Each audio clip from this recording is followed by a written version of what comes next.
Ladies and gentlemen, gentlemen and ladies, welcome to Game 4. I didn't realize I wasn't live and I just went on a really good spiel y'all missed. It's okay though. Game 4, Flyers, Oilers.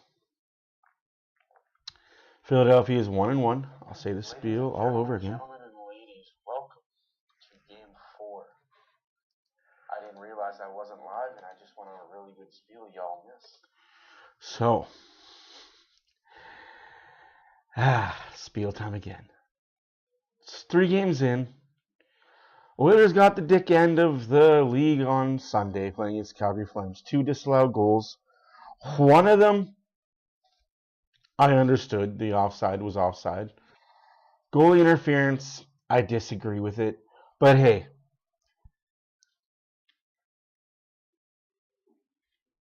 just put it this way.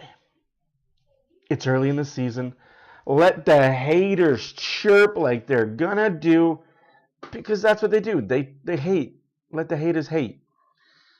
Let them chirp early on in the season when the Oilers are bad, because that's what they do, right? They chirp because the Oilers are bad.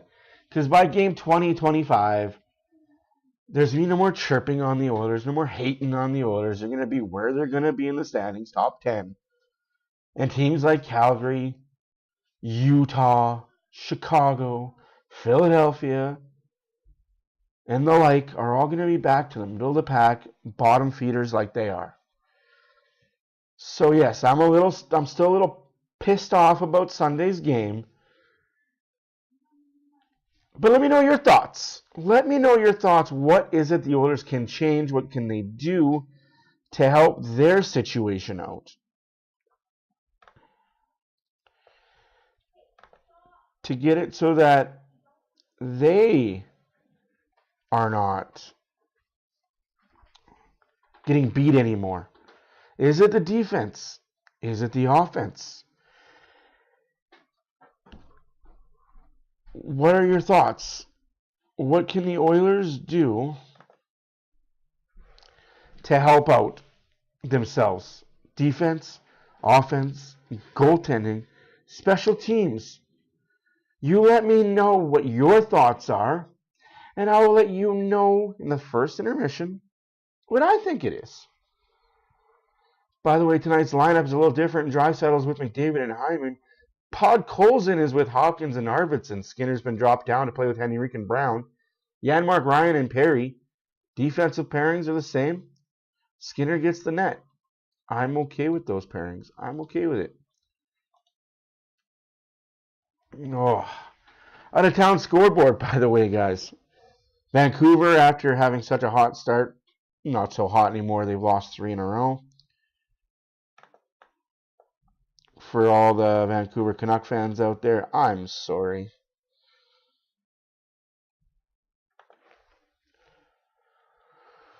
Excuse me.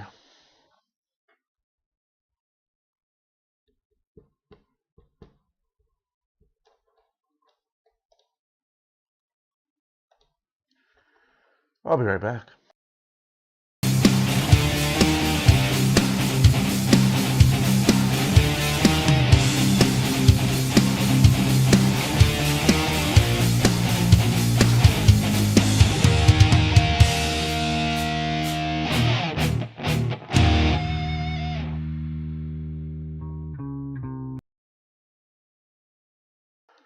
Also, in case you guys missed it, the tribute to Johnny Gaudreau at the Columbus Blue Jacket game. Wow. Hey, Tim, how's it going? Hey, Lubo, how are you? Edmonton Oilers are good. Welcome back. Yeah, that tribute to Johnny Gaudreau made me cry. The 13 seconds of no movement. Something else, man.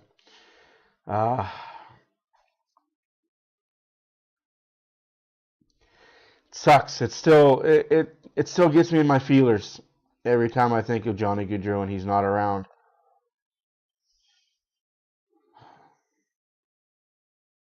Those people need to just shush their mouths when they say McDavid's not going to re-sign. That's the craziest fallacy crap I've ever heard. But it is what it is. Let people talk. Like I said, Let the idiots chirp from their couches because the Oilers are losing. Because they can't chirp after October. There's 2 times a year that the idiots chirp. First 2 weeks of October and when they lose in the playoffs. But other than that, the chirp heads, the retards, the dumbasses are silent church mouses. Let me get you caught up and up to date on the out-of-town scoreboard. Seattle 5, Predators 3 with 15 minutes left to go in the third period. 10 minutes left to go in the third period. Sharks 2, Stars 2. 11 minutes left to go in the second period. Blackhawks 1, Flames 1. Finals around the Chell. Lightning 4, Canucks 1. Bam! Ouchies. Capitals 4, Golden Knights 2. Golden Knights no longer undefeated. Hurricanes 4, Devils 2. Panthers 4, Blue Jackets 3. Wild 4, Blues 1. Ouchie, ouchie, ouchies. And as I was just told, Gustafsson, the goalie, got the empty netter. Power play goal, empty netter for the goalie. Love to see that, eh? Enter Sandman, let's go Oilers. In Edmonton as we wait to see what the Edmonton Oilers will provide tonight. As I'm joined by Walking Gates, definitely not a leftover when it comes to analysts. Great to have you on board for our first game of the season. Now, you're not Darnell versus defense partner, but they have been working through different players. So what do you make of this, experiment to see who fits best with number 25? Well, I think that just him being injured in training camp didn't help things. I thought they were trying to look for some sort of dance partner for the doctor. And went with Ty Emerson first, a guy with not a lot of NHL experience, going through Dermott a little bit more. But now, with Troy Stetcher tonight, almost having 500 games of NHL experience, I think this suits Darnell Nurse a little bit more, maybe trying to carry his partner a little bit. He can kind of just settle in and play his strong type of game. You know, Gustavo said we're just trying to find the right guy. Okay, Matt Fay, Beachtrot. I think I got it right. I better get it right because he might be one of the best young players in the National Hockey League. What do you think of this Philadelphia Flyers? The young rookie class in NHL is amazing. I talked to Jackie Spiegel from the Philadelphia Inquirer today, and the buzz around. Ouchies, Lubo. That one hurts my feelers. Don't make fun of that. You can see the vision that he has, always looking around, looking for something to do, finding the open guy. He's playing chess. He knows what to do. He's on the power play, gets his first goal. Really cool moment for him, probably right there. Yeah, big point for him, and a big couple of points that are up for grabs as you look at Russian-born players who have been the best rookie in the National Hockey League. You know, Beachtrot would love to have his name to that total. I know Oiler fans, Inquirer minds want to know what Edmonton's going to do tonight. Wait and see. It's the Flyers, it's the Oilers here at Rogers Place, set to go in a few minutes' time.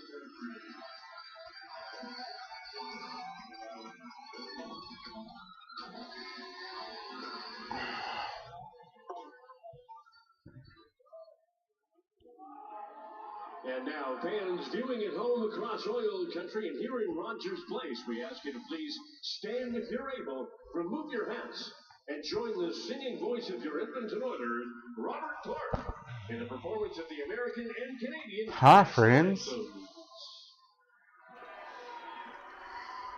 Oh, say, can you see my dawn's early light? What so proudly we hailed at the twilight's last gleaming, whose broad stripes and bright stars through the perilous fight o'er the ramparts we watched were so gallantly streaming, and the rocket's red glare, the bombs bursting in air, gave proof through the night that our flag was still there.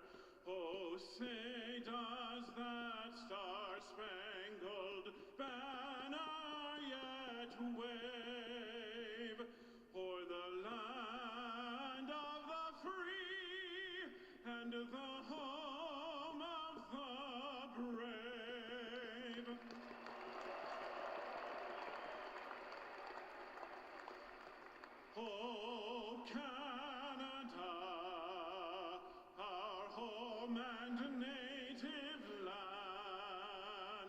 true patriot love in all of us command.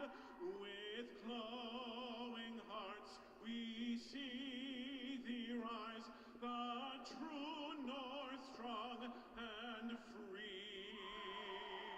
From far and wide, O Canada, we stand on guard for thee. God keep our land glorious and free. O Canada, we stand on guard for thee. O Canada, we stand on guard for thee.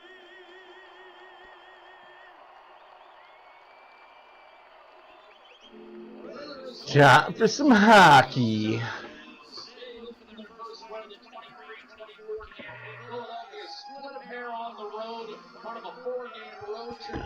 Excusez-moi, s'il vous plaît.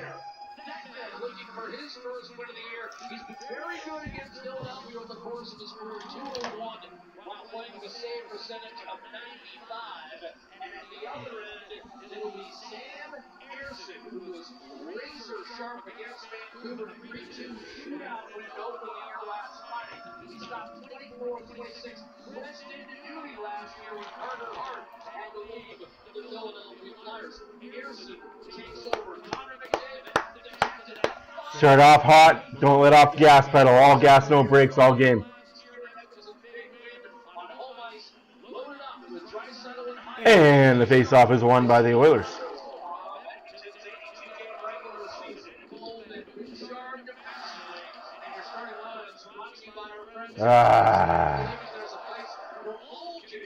Draisaitl can't hold the zone.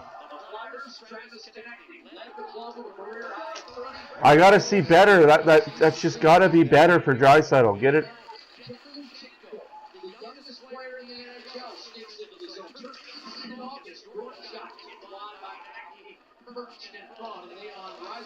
He does have a power play goal this year, locates Evan Bouchard. He'll swing around the boards, and that's going to be tracked down by Igor Sabula. Knocked it out initially, now a hand pass. Hand pass against the Oilers. That's an interesting one. John Tortorella, Louis, he's been at this 23 years. Boom, boom, boom, boom, boom, boom.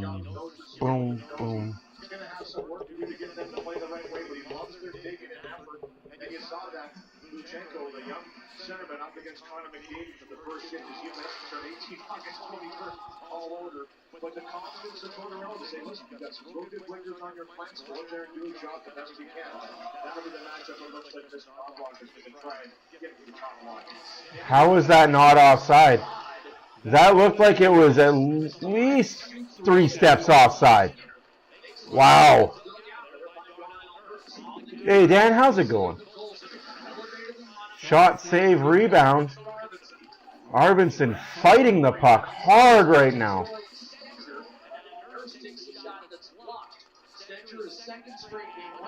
That's the main thing right now is Oilers' shots getting blocked at probably 5 shots per minute. So for every shot that hits the net, 5 of them get blocked.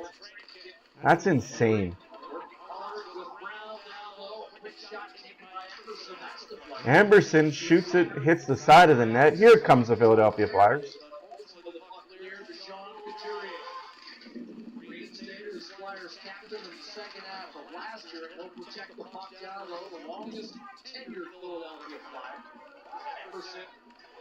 Two minutes gone. Nothing. Still the score. 1-1 shots. Oilers, Flyers. Flyers are 1-0-1. Oilers are 0-3. Shucks. Those are the kind of plays you have to continue to do if you're the Edmonton Oilers, and they were really close calls. They came back, both of them. That could have easily changed the game in their favor. That offside call wasn't close. I'm not upset by the offside call. I'm upset by the goalie interference.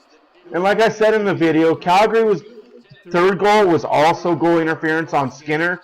The Oilers didn't challenge it. I'm maybe just early season. They don't want to put their bad PK on the pressure again. But shot Perry, that would have been goal interference too because his feet was in the crease. Again.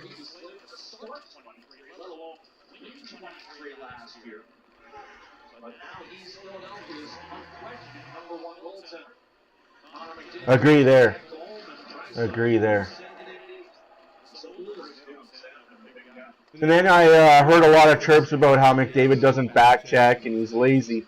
He slashed twice on the hand stick area of Anderson. If he would have slashed a third time, he would have got a penalty. So he let it go. There was guys back. That shot by Anderson was one that Skinner either had to save or it was just a really good snipe. And here comes Philadelphia. Back-to-back huge saves by Skinner. Big save, rebound by Skinner, and Oilers yet again hemmed in their zone. Frickin' Jesus, Edmonton. And it's a five-man D unit. It's not just on the two defensemen. McDavid to the net, looking for...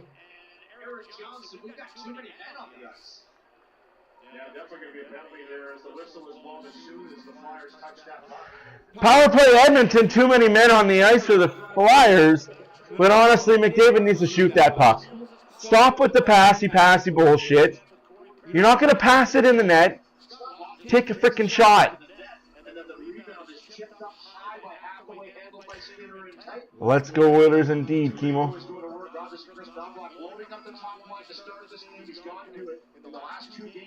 4-2 shots for Philadelphia. Power play for the Oilers.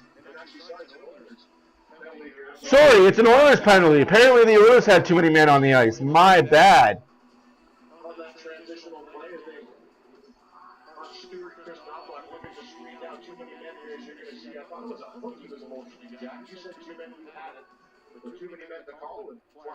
Wow, okay. That's going to hurt the Oilers a little bit. 44.4%, ranked 32 out of 32.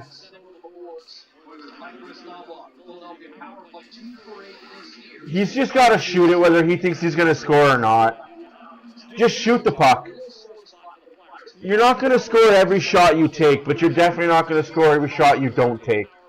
You know what I mean? Like, you're the best player in the world in a pretty prime position to get a shot on net.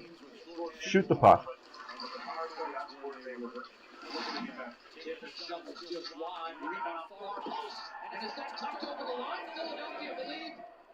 If that's tucked over the line, you push the pad in. If that's a goal, you push the pad in, and it'll be no goal. If you scored that goal, you push the pad in, which is goalie interference.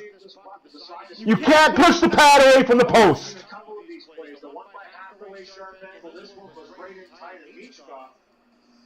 As you heard Joaquin Gage talk about, he's a creative, hungry player. The puck seems to fall in where he goes. There's the goal, but the play is going to be reviewed to see if the puck off the goal line. Fire to the whistles. Don't call it a ball. This would be his first NHL goal. That looks pretty definitive. I mean, there's white ice there. Yeah, but the call was no goal on the ice, but they're going to take a look at this. They're going to figure out that this didn't cross the line. And credit him right here. He can't. But he pushed his pad. He did shove the pad. He did shove the pad. That's no goal. The pad off the post. But that right there. That will necessitate a challenge, though. You can't push the goalie away from the post and then score. That's just like bowling the goalie over, punching him in the head and saying, oh, you're knocked out, let me score while you're lying there. So fucking pathetic. Interesting, because it is a goal, no question. It will be called a goal. But the question is, will Chris Knobloch challenge? Because right now they're reviewing, is it over the line? And should it It's a goal. They're obviously haven't seen that yet. They've seen it now, and it'll be a goal. Here's the announcement from Corey Sabret. After reviewing the play, at 15-14, the puck completely crossed the goal line. Therefore, we have a good goal. It's another chance of the season. And it's a tough one because it's early in the game. We've got a lot of time here. And it doesn't look like he's going to. Fucking challenge it, Knobloch! Coaching the referee over to his side here, Frank is now having a conversation with him whether or not he wants to challenge it. And it does look like he's going to. Thank you! I don't care how fucking early it is in the game! Your team needs to know that you're behind them! So this is either the first National Hockey League goal for 19-year-old Matt Benedichko, or like the two we saw in Sunday's game against Calgary. But wake the fuck up, Edmonton! This coach's challenge brought to you by Specsavers, who get their money's worth over the last 48 hours. Quality eyewear and eye care should be affordable for all. Should have gone to Specsavers. And Louis, we talked about it right from the outset. Is this going to count? Well, he moves his pad, no question. So he's got his pad down right there. He shoves through and actually removes Stuart Skinner's pad from the post and then tucks it home. I mean, for me, it was pretty obvious that he definitely moved the pad. Now, here, watch it again. The first one he takes the shot.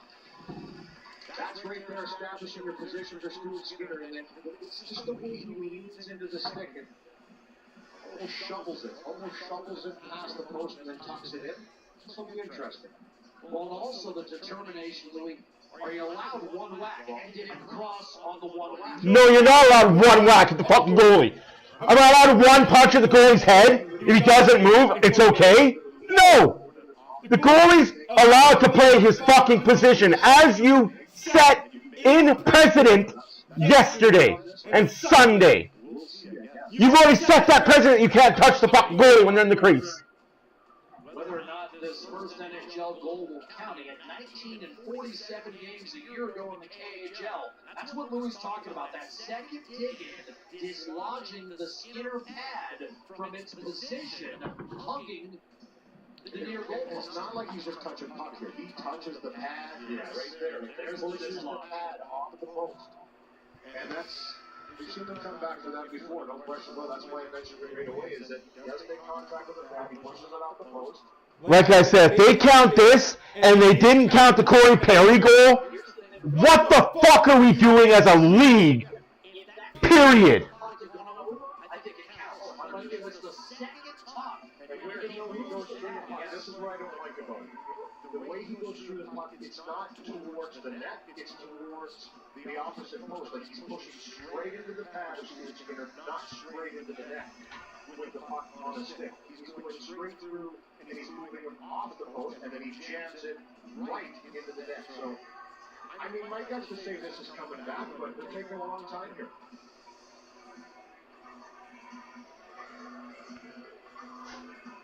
Kulak, just knock the fucking kid on his ass next time. He wants to stand there? Two-hand cross-check to the fucking throat. Yeah, you're gonna get a penalty, but the kid won't stand there again. Just pushes it in there. It's one thing if you're smacking away in the puck and it's bobbling and you pop it through. It's another thing entirely when you push it forward like you do with the stick. They're gonna count this because fuck, it's Toronto. Fuck the Oilers.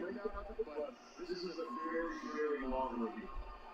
I was going to say, at this point, we probably had time to go over Gene's position and steal some of those appetizers he captured. Fucking league is a joke. After reviewing the play, Edmonton will be assessed a bench line for delay again. Fuck you! Fuck you! Congratulations! Fuck the Oilers! Like I said, how the fuck was the Corey Perry one not on? But that is! The power play goal, and that is now the sixth that Edmonton has allowed in the first 3 games plus 5 minutes, and now Edmonton's short-handed again. How the year's going for this, isn't it? And this is just another one of those things where, that to me, I thought there was enough on the pad to Stuart Skinner to potentially take that away, but they it's a good goal. The delay game penalties are now still a power play for the no longer players. And the Oilers trying to dig in. The only thing is, when you said that puck potentially bobbled around, we didn't see an angle where you can see it still moving like the direction it moves it back. I'm going to stay with that. The day I no longer connecting with script and then shoveled the other way by Adam Henry. Grab by Reggie Drosden. Hitter bumping his way in, Michka, who just got his first NHL goal, and back to it by Frost. He came through to Owen Tippett. And now he'll survey this behind the net. Philadelphia off to a 3-for-9 start this year on the power play, which is won by former. What more can the Oilers do? They've played, this is going to be their 4th game. They've already had 3 disallowed goals in 3 games. Back to Drysdale, does well to hold his own. Rifles it across, loads, fires, saves. They've got a goalie that's on his fucking post, gets pushed off his fucking post. Goal goes in. If that's allowed to stand.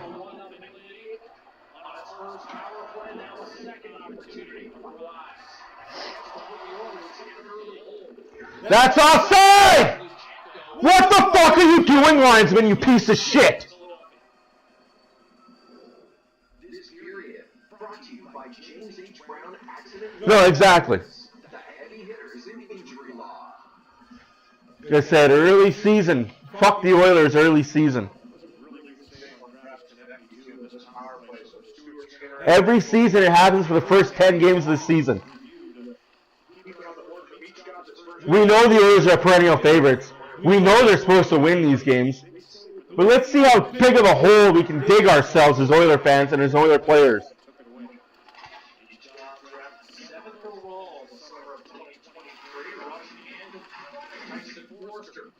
the tilt the other night against Calgary. 12 seconds left to go in the second power play for Philadelphia. 13-18 left to go in the first period. 1-0 Philadelphia. First fight in 5 years, dating back to junior. Flyer power play is over. Edmonton kills off the second opportunity for the Flyers, and now coming off a successful. Bouchard gets tackled, no call. They started this game in the 5-on-5, remember, so this is not just a penalty kill situation. And gives the puck away because why? It's Bouchard. Shots are 7-2 Philadelphia. Philadelphia's already had 2 power plays, one for a bench minor. Well, 2 for bench minors, one for too many men, and the other because of failed challenge. Bull fucking shit on that.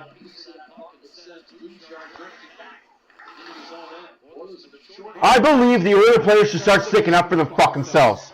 In the media and otherwise. Take the fucking fine. Power play Philadelphia. Power play Philadelphia. Power play Philadelphia. Power play Philadelphia. Hey, Philadelphia Flyer player tackles Bouchard in the corner. No call. Go up ice, get a little slash. Call that. Fucking pathetic fucking league, man.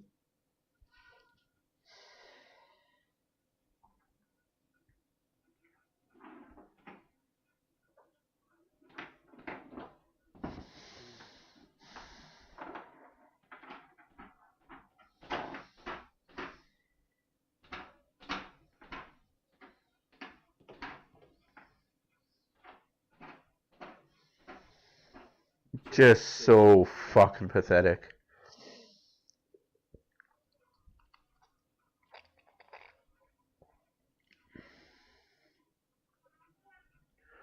I'm telling you guys, if you guys want to win mega money, bet against the Oilers.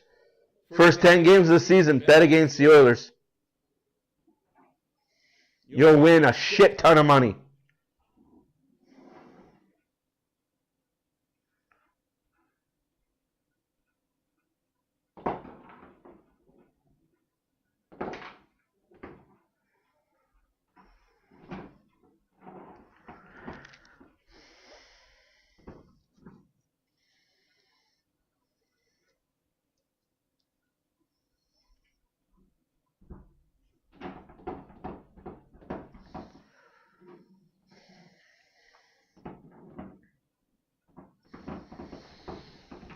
Corey Perry in the box.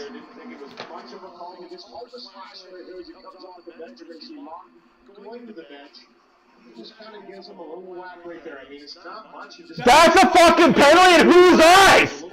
You see that 1,000 times in the game. You see worse than that in line changes. You see a player trying to go off the fucking board and getting punched in the back of the head, not called.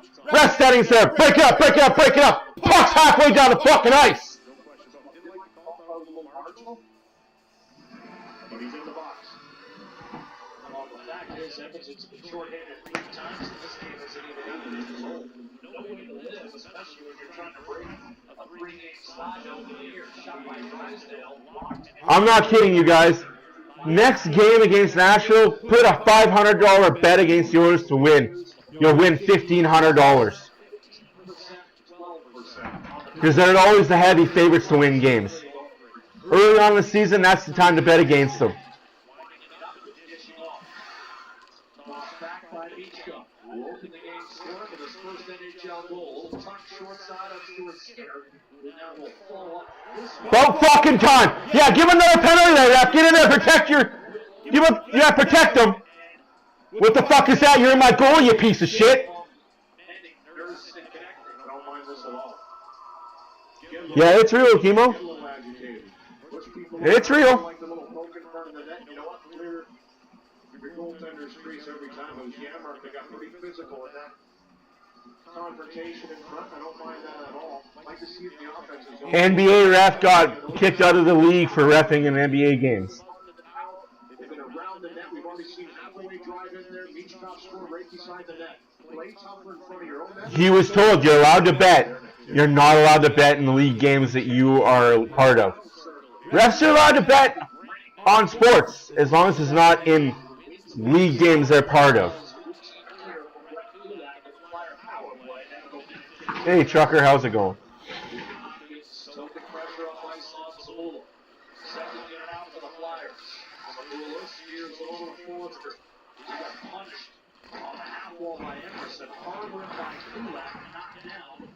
Set up to the center. One-timer ripped wide by Forrest.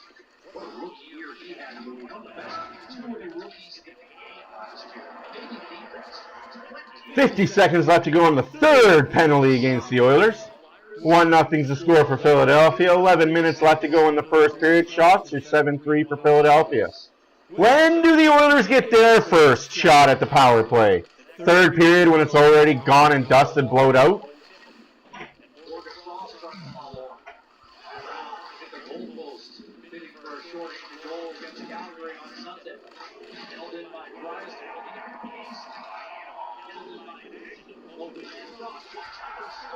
Game's over.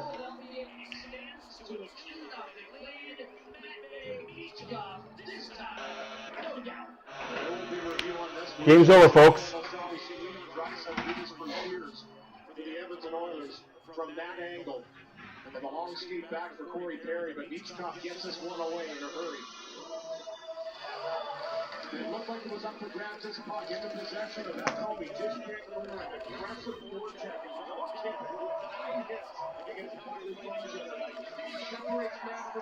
There's a penalty right there. Is there not a trip right there?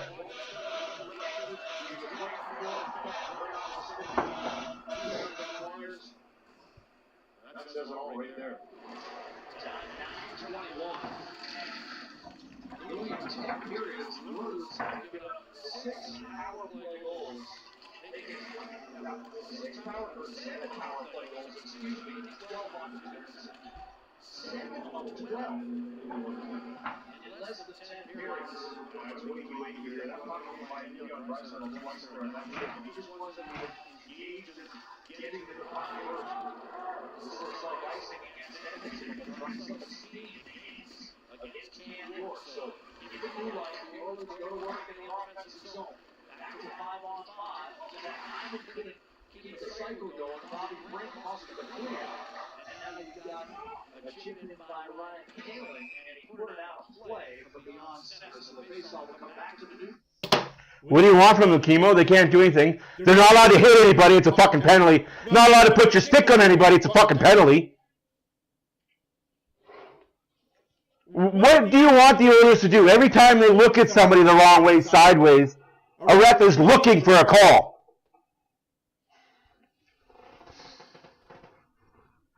Like I said, bet against the Oilers for the first 10 games. It's fucking pathetic.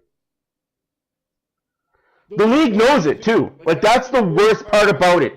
Is the league knows these refs bet on these games.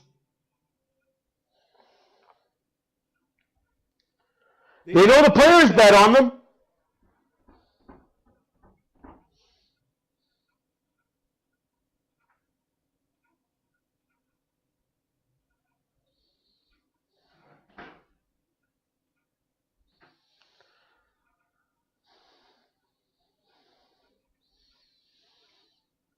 They encourage the players to be betting on games.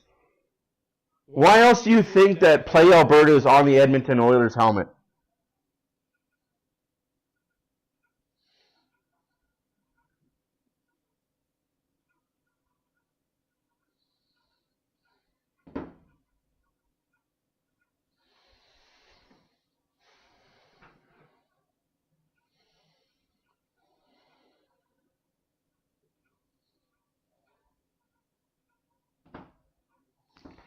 My thoughts are to take the massive fine and talk about how you feel about the refs publicly.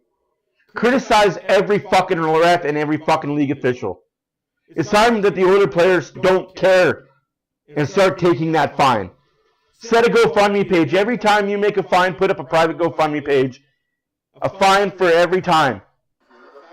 People will fucking pay those fines for the Oilers players.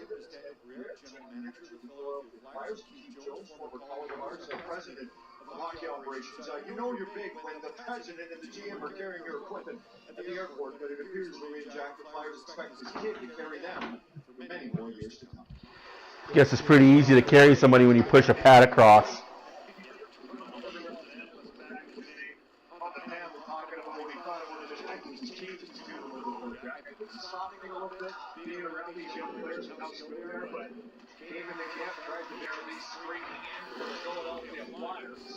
Moving pick at the blue line against the Oilers player.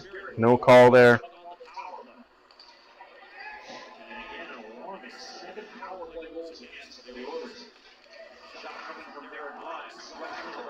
Oh, you finally got a high stick call right. Good for you, you fucking ref. Too little too late, isn't it, you fucking bozo? You gave 3 to the other team. It's 2-goal lead. They can't tie the game up with 1 power play. Fucking made sure of that. Communities across West Country and we big at EdmontonOilers.com/5050. Bobby Ray's going to have the ball. It's only 2 minutes for this high stick on Derek Ryan as he spins around and comes down into the face area. So spun it first and then on the follow through coming down catches Derek Ryan high for power play of the game for the Oilers.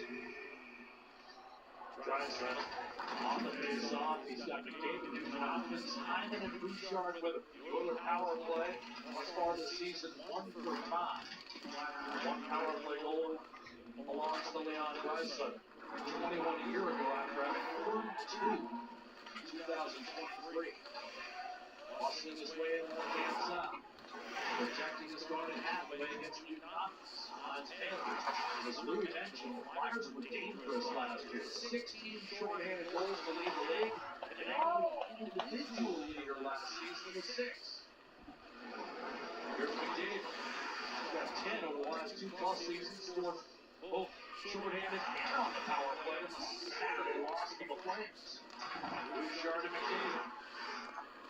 Token pressure for Eric Johnson. Bouchard lets one fly. That was blocked. We'll see it trickle back to center. Get a quick change. Edmonton trying to catch the Flyers here. McDavid moves in swiftly. Leading on Drysdale. Throws it back to Bouchard. Driving in the middle of the is the dangerous Kennedy. Short-handed center. Skinner was there. That's the 5th bobble Bouchard has had in 2.5 games.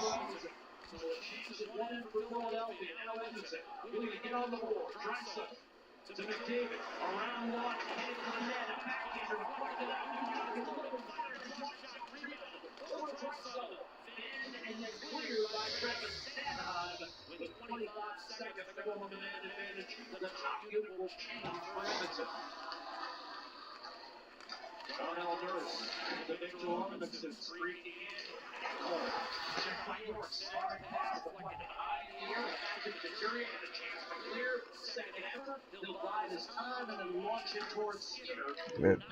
It's pointless, guys. This team is just not gelling at all. This team needs a change in scenery. Hit the fucking road. Get some road wins.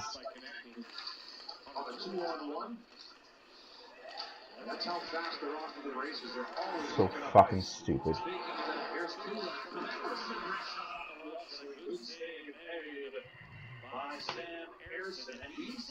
Don't worry, Lee. You can give the Oilers as many power plays as you want. They're not scoring on them. Bobble, Bouchard, bobble. Just bobble, Bouchard, bobble. Disagree, Ghost. Disagree. Again, it's early on in the season. You're going to get the good teams be bad and the bad teams be good. Come talk to us mid-November when those bad teams are back to the fucking shithole of the line that they are. Flames, Ducks, Sharks, Philadelphia, Utah.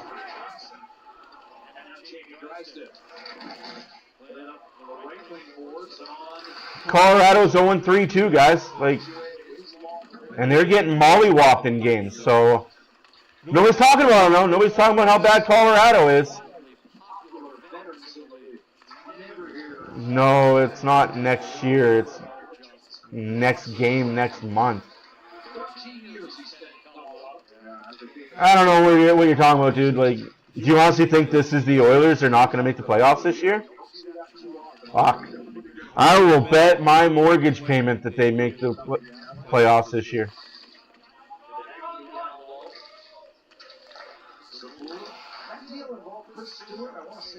I will bet my car payment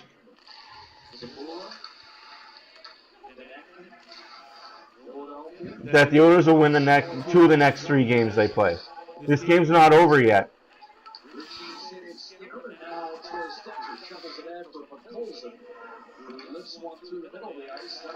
Nah, Ducks are not.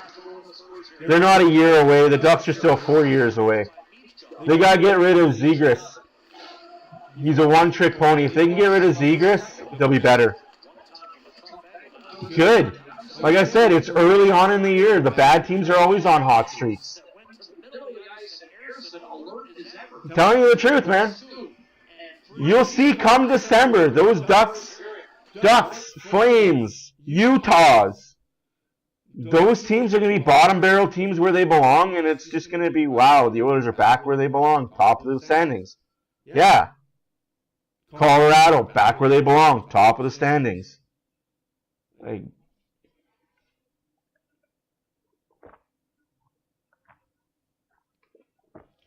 It's like this every year. The bad teams are good, and the good teams are bad to start.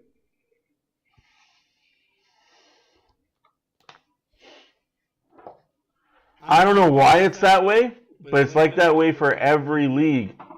The bad teams always seem to have that we're better than you mentality, and they prove it. And then November hits, and the good teams decide, you know what, it's enough getting pushed around. It's time for our skill to be matched by the will. And the bad teams don't have the skill to match the will of the good teams. When the good teams finally figure out that they got to actually play games and not just use skill, that's what's the difference. I'll give the bad teams that. Okay. Now you're just being a fucking idiot, but that's okay. You do you, man. You do you. You be that idiot. Remember what Matt said on October, what day are we right now? We are October what? October 15th, 2024. Remember what Matt said. December 5th, Oilers will be top 5 team in the league. Ducks will be bottom barrel of the league, looking for that first overall draft pick again. Well, John Tortorella's been around the National Hockey League a long time, and a successful run for him, so when you're... Nah, you're I don't care what you say, McChicken, McDavid, it doesn't matter. You can say what you want.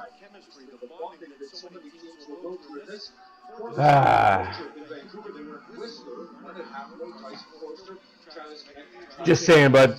Don't count those chickens before they hatch. Did you do that when you played in the NHL? Can you explain to people how that helps build the club? Absolutely, it's great. He used to do it a lot. He used to do it here in Edmonton. We used to fish the warm water discharge out of Robinson because it was the only thing open. I will never switch to the Ducks. That team is garbage. It has been garbage for 20 years.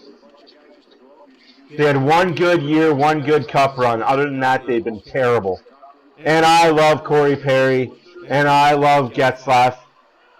I actually know the Getzlaf brothers very well, and I told them as much face to face that the Ducks are garbage.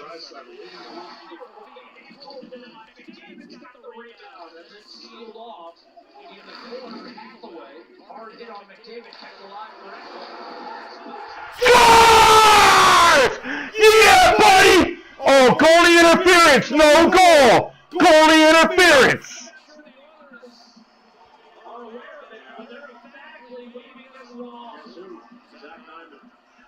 Goalie interference, no goal! Funny how that fucking happens right away. What a fucking joke! What a fucking joke! I saw the fly-by by Hyman. No question, Harrison kind of does get moved in the process. The call on the ice is no goal for goaltender interference. 5 for the goal. And Oilers can't challenge because they do their challenge already. Good fucking job, NHL official.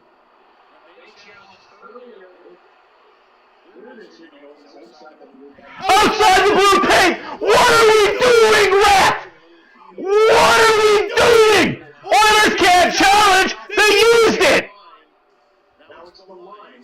It's the plane, too, going down behind it. That's not a lot. Not a lot. I mean, this is really marginal, and this is going to be taken out. So they're going to call every fucking goal the Oilers score that's questionable, no goal, because they can't challenge it. You're a fucking brutal official.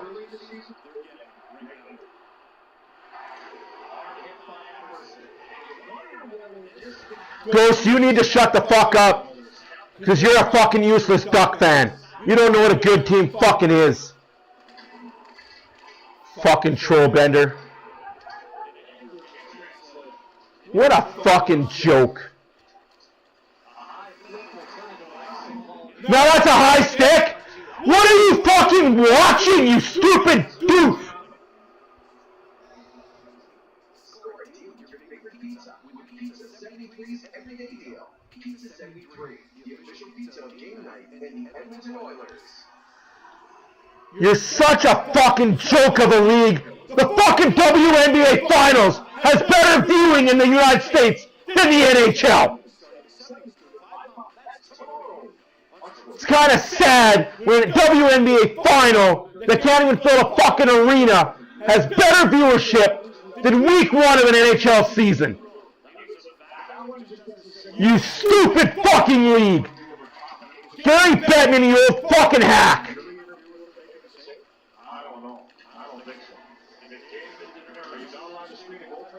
Not allowed to do anything if you're an Oilers jersey. No, Louis, you can't. Like I said, what are the Oilers supposed to do? Their hands are fucking tied behind their backs before the fucking puck even drops.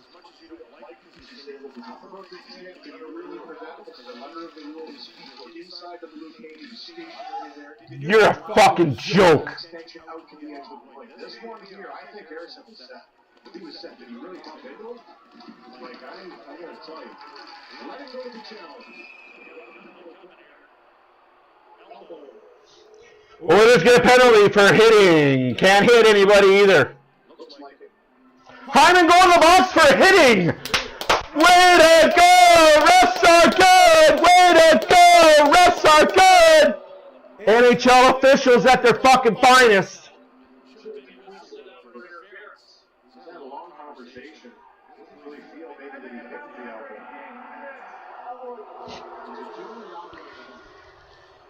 Holy fuck. He's being held. Held.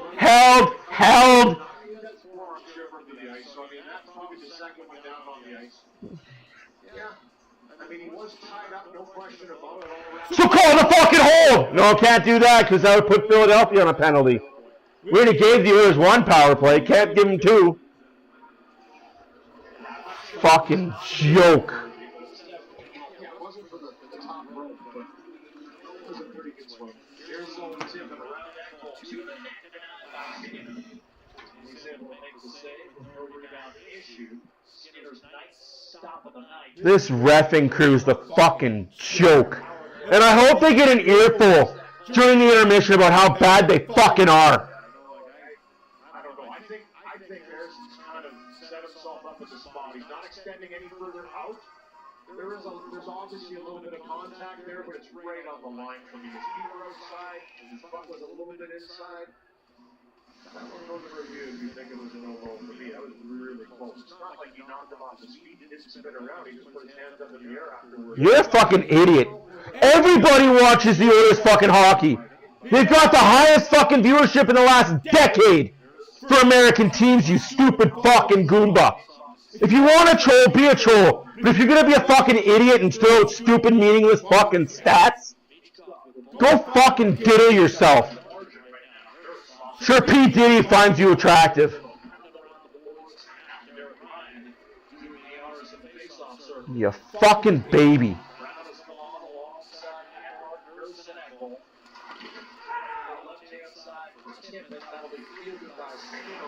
If you want to troll, but don't be a fucking stupid idiot about it. That's nonsense.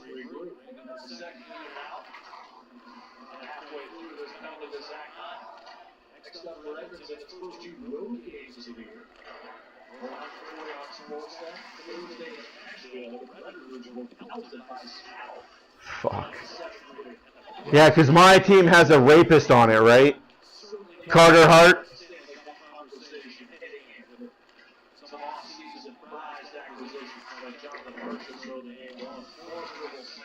You're not helping your cause, kid.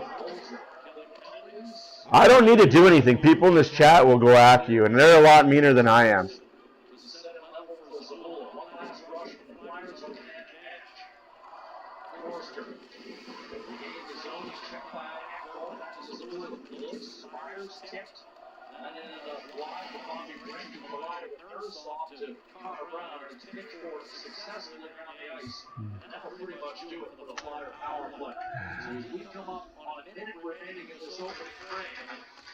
Edmonton's able to heal off that flyer power play, and the deficit remains just 2. Here's Gula with Hyman out of the box. McDavid charging down the middle. The traditional triple. Of goaltender Sam Harrison. Boy, he just got a big chunk of that puck. It was just enough to deflect it up over top of his wrister, and activation by Bouchard getting right under the plate. Bouchard holds the zone, so the Oilers have new life in the old zone. Tries to settle the Kulak. Bouchard, a scary fire. Rebound, Martin Hackler. Beaten by Kulak. Another save on Skinner by Harrison. Skinner just missed on that Bouchard attempt, and the Flyers are going to take an icing call here to alleviate the pressure. The whistle will go with 28 seconds on the clock. And then let's see what Chris Knobloch elects to do. He's going to keep the McDavid Draisaitl pairing out there. This is a good save by Sam Harrison. Right. The funny thing is, we got a Ducks fan chirping about how great the Ducks are. Fuck. That's hilarious. The fucking Ducks. Oh, that's a joke. You mean the 1-1 Anaheim Ducks?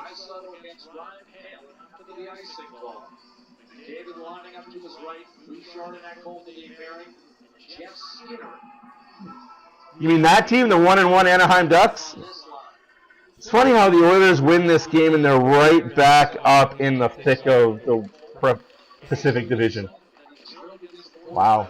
But yeah, such a bad team. Dude. The only good thing about the Anaheim Ducks is they play where it's warm all year round.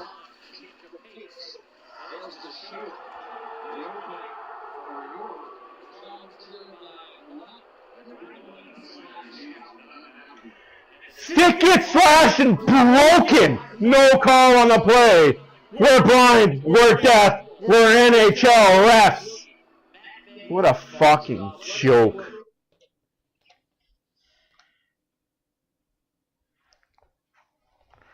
Who the fuck are you calling Billy, you stupid sack of shit?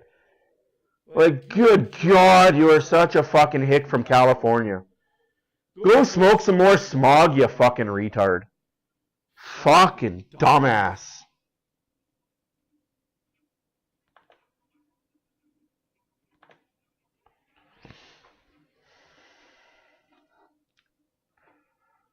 Fucking idiot, man. Like,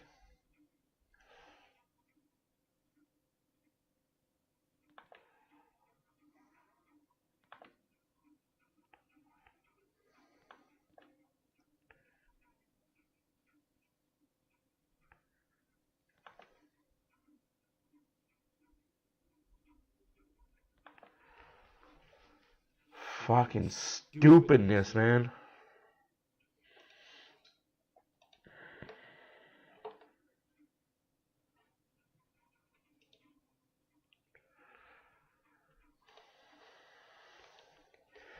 In case you're late, guys, Philadelphia's had 3 power plays, Oilers have had 1. Sorry, Philadelphia's had 4 power plays, not 3. 4. Goal interference that should have been called no goal was called a goal, challenged by the Oilers, of course, because, hey, you got to do what you got to do. Called a goal on the ice, goal stands, they lose their timeout, you lose the ability to challenge. Oilers score a goal, can't challenge because, hey, what the fuck, I'm an NHL ref, I'm going to call no goal on the ice. Knowing full fucking well the Oilers can't challenge. So why not call no goal on the ice knowing it's a good goal, Oilers can't challenge? We got a 2-0 game for Philadelphia, fuck the Flyers. These refs this year, just, it's mind-boggling to me how bad they are to start the year. Oilers have more disallowed goals than they do have goals.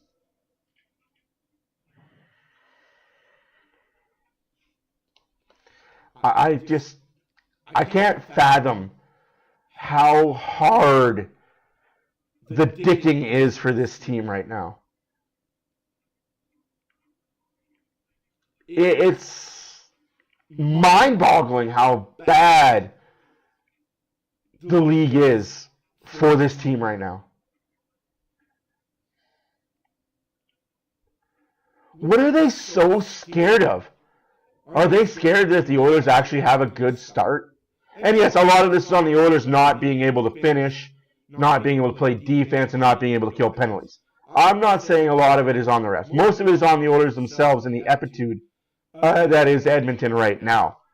But it's almost like they're so scared that the Oilers got off to the hot start and put themselves in position they didn't need to go on a 16-game win streak to get back into the standings. That they might not be tired come Game 7 of the finals. And the Oilers might actually win a cup under Gary Bettman's watch. Gary don't want that.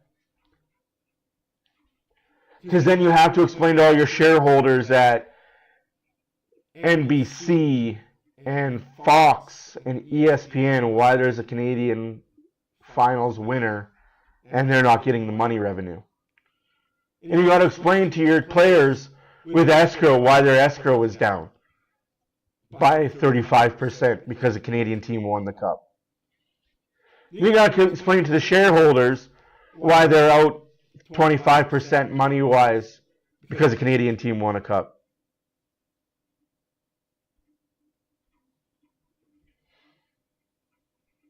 It all comes back to money.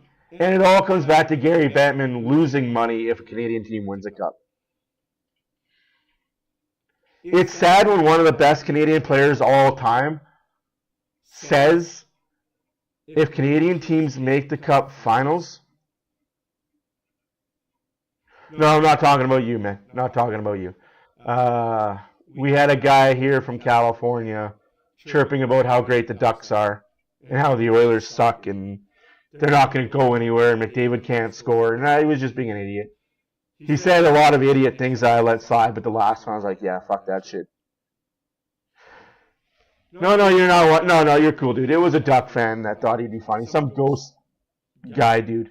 Anyways, like, when Nathan McKinnon says in a press conference, I think it was 2 years ago, if a Canadian team goes to the Cup final and wins, the players lose money in escrow.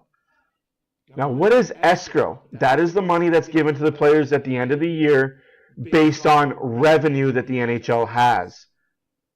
Not total revenue, but a portion of revenue.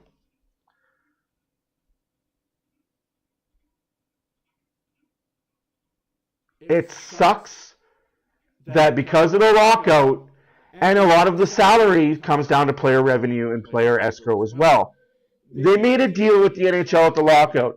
We won't let the salary cap spike, giving our players more money if you pay us more escrow over time.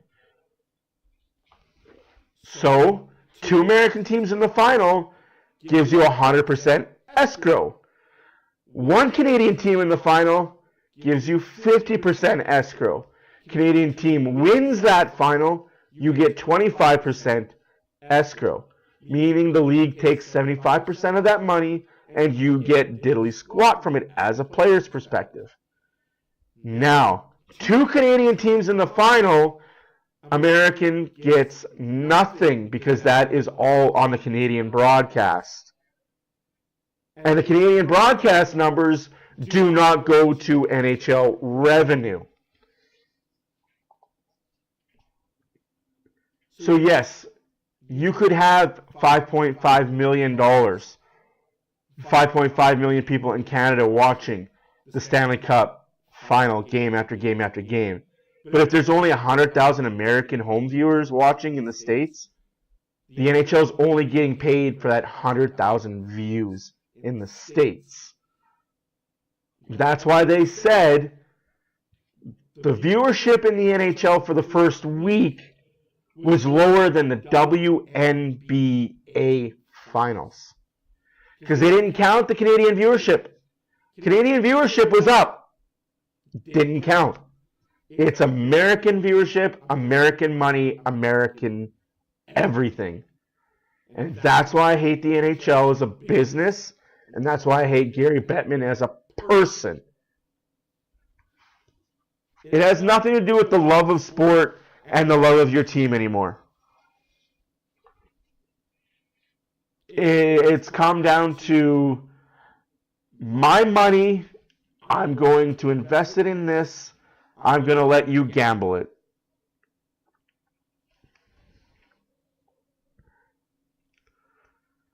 He's not a player to watch for me, man. In all honesty, if you push the goalie's pad over and you score a goal, and the league allows it,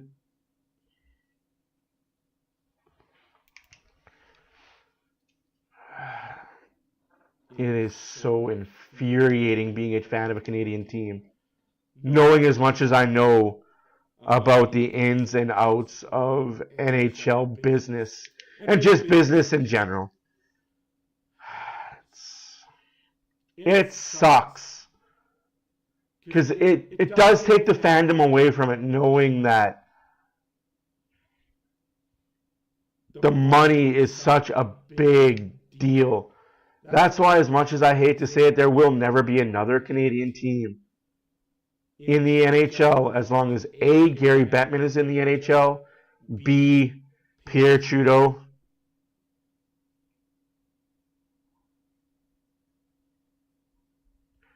As long as Trudeau is the Prime Minister, Bettman is the Commissioner, and our Canadian dollar is less than 80 cents American, there will never be another Canadian team in the NHL. It just does not make sense money-wise.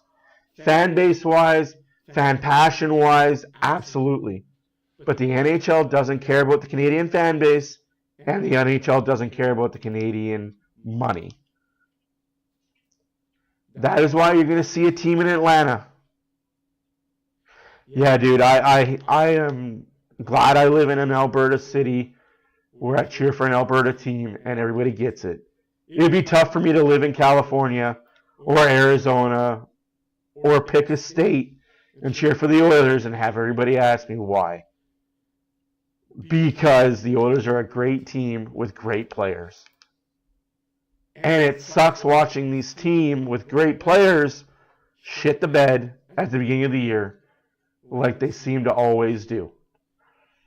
Here's a funny stat for you guys, including this year. Since 2015, the Oilers are 19-18-1 in the month of October.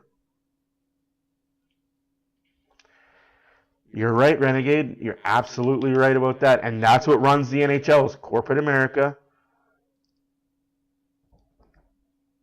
And the owners are all Americans. Even the owners of the Canadian teams are all Americans. Aside from Gates, who owns the Oilers, who's Canadian. Who owns the Vancouver Canucks? American. Who owns the Calgary Flames? American. Who owns the Toronto Maple Leafs? American. Who owns the Montreal Canadiens? American. All Americans own everything, except for the Oilers. Even the True North Corporation that owns the Winnipeg Jets is American. Sucks. It's corporate, man. Continue to go like that for Edmonton. Well, it's certainly going like that for Edmonton, Gene. And what I would say to you is I'm of the firm belief that all three of the goals that the reviews we're going to look at, in my mind, in the spirit of the game, all the goals should count. Okay? So I think we worry way too much about the goaltenders, except when we decide to slot one of the back, right, from behind. To me, this goal should have counted, and we're getting two sticky tackles and taking offense out of the game.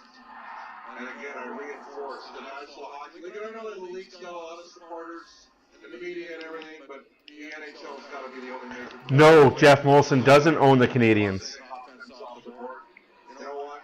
He didn't push Skinner's hand into the crease here. Certainly when Joaquin played, that was a goal. And to me, that's a goal as well. And then this one coming up here. Look up who owns Molson. I'm sorry. To me, that's a goal as well. So I'm saying, hey, I thought the They are part owner, yes, but they are majority American now. Going back 2 years ago, all three of these should have counted, and unfortunately, we see a super exasperated and frustrated Oilers team in the process. I gotta watch myself here because I don't want to lose the goalie cards, but goalies have become NFL quarterbacks. You can barely touch them. I do believe that No. Don't let the North Group fool you. They are owned by the North Group. Yes, majority of Canadians are on the board, but it is also owned by an American subsidiary. I know what I'm talking about, Renegade. I'm not just being an asshole to be an asshole.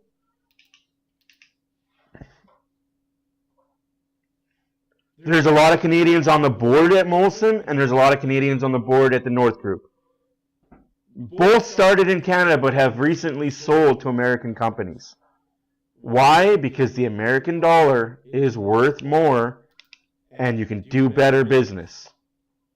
Just like Rexall, which was once owned by the owner of the Oilers, is now owned by an American company. Daryl Cates, who owned Rexall, created Rexall, no longer owns Rexall Drugs. He sold it. So whenever you see a Rexall Drugs, it's no longer owned by Canadian Corporation.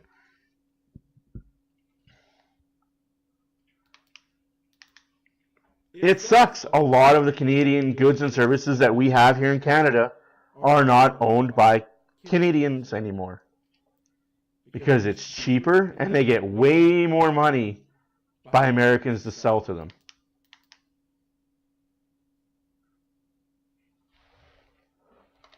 You think Rogers is owned by Canadians?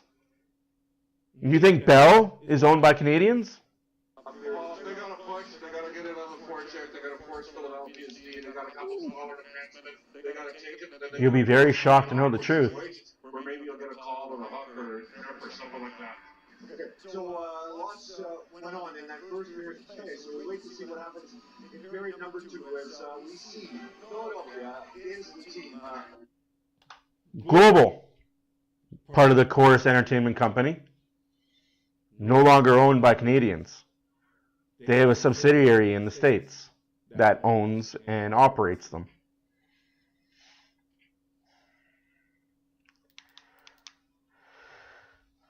It does suck. Like, I think Calgary is also owned by Canadians, but that's because they're owned by a group. I could have been wrong about Calgary. I think they're owned by a group in Calgary. They're not owned by one person. Much like the old Oilers used to be owned by 10 or 12 people, the Edmonton Oilers group. But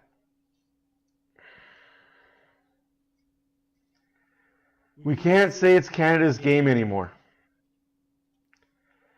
The NHL is not Canada's game. The NHL is America's hockey and very much American viewerized.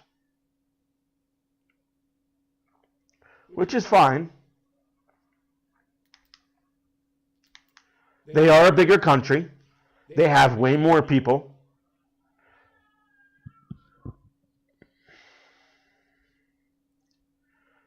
But until the NHL gets back to being what it was before the salary cap era, where it was, hey, we want to play for the love of the game and not for the corporate shenanigans, the league is going to be diluted and suffering because of it. I always wanted less teams. I don't like the fact that there's more because there's just so much. Yeah, okay, you keep hearing the word parity. Well, the bad teams that have a chance every year. Okay, cool. But do they really, when it comes to the thick and thick of things, do they really, though? Like,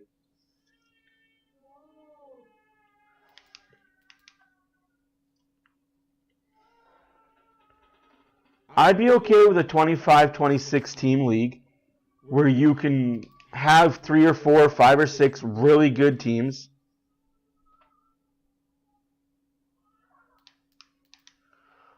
Who are those guys? You know what I mean? Like, just have good players on every team so you could have a lineup of 2 deep for every team. That's my hope anyway. But hey, that's a pipe dream. You're never going to see less teams in the NHL. You're just going to see more, and you're going to see more and more diluted product. Yeah, thank you, Trucker. Yeah.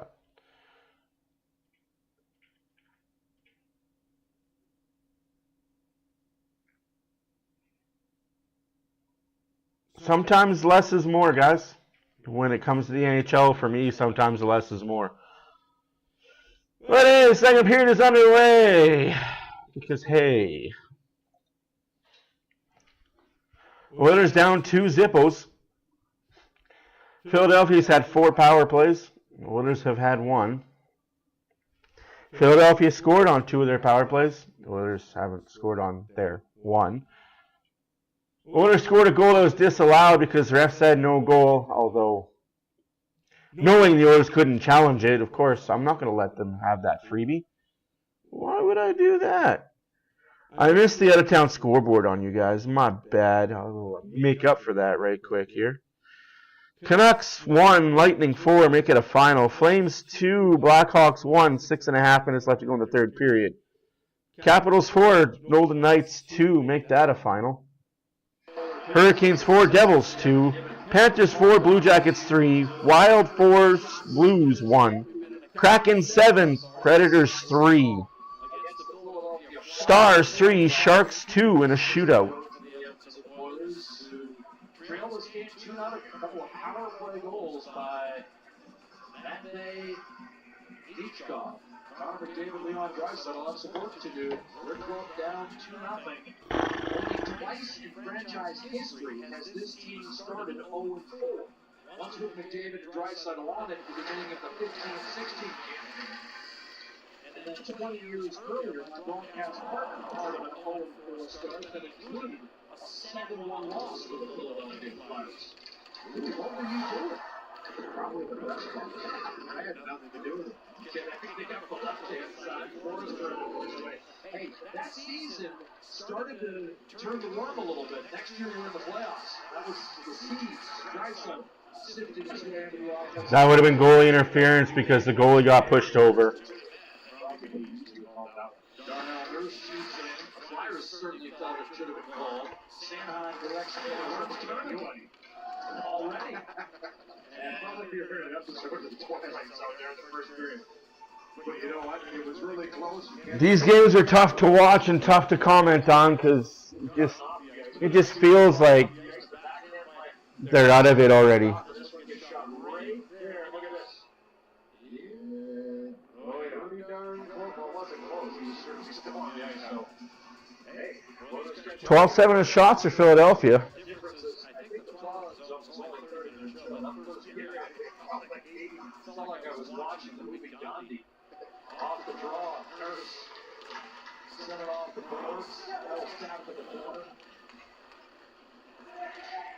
Well, that last Timmy Gino movie, that seemed like it would never. I know you like we it's going to be a nice one. What was it? Once Upon a Time in San Francisco? I can't remember. Once Upon a Time in Hollywood. Yeah.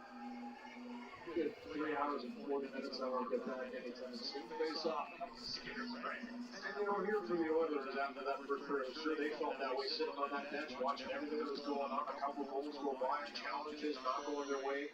Again, in another game. But you know what? You go into the dressing room, you sit there, and I think you just got to take a deep breath and say, okay, we're facing this adversity early. There's a reason why this ball's in front of us. It's to show us that this is going to be hard. It's not going to be easy, but it's worth the hardness. So let's go out there and start digging in, and you kind of hope that's the mentality they bring into this second period. It's 2 goals. 2-0 game. You get 40 minutes to play. This is a team that can score more than that at will if you start doing the right things. And again, it's you have to give up the 5-on-5 goals. It's a little time to get dominated 5-on-5 versus the line that takes a lot to try to do confidence. Battling inside Morgan Frost, who's confronted with assists on both power play goals from Michkov now. River announced there's only one.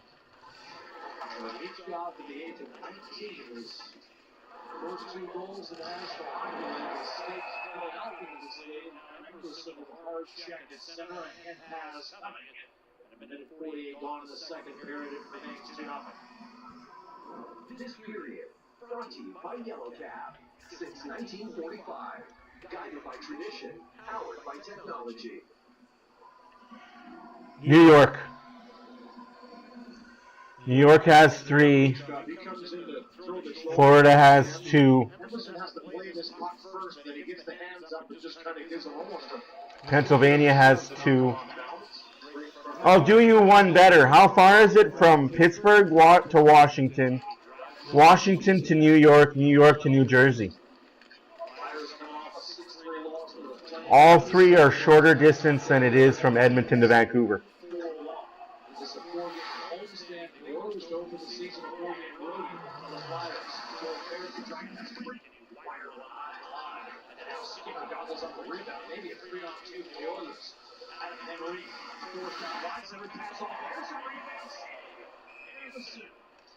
Darnell Nurse. Where's the NHL head office? What state is the NHL head office in?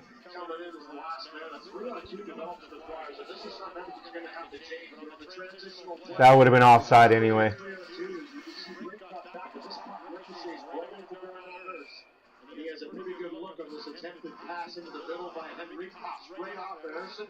Oh, I know how true it is, how close all 4, Pittsburgh, Philadelphia, Washington, New York Rangers, New York Islanders, New Jersey Devils, all are. They're very close to each other. They can pretty much go to the game, go home, and sleep in their beds after the game.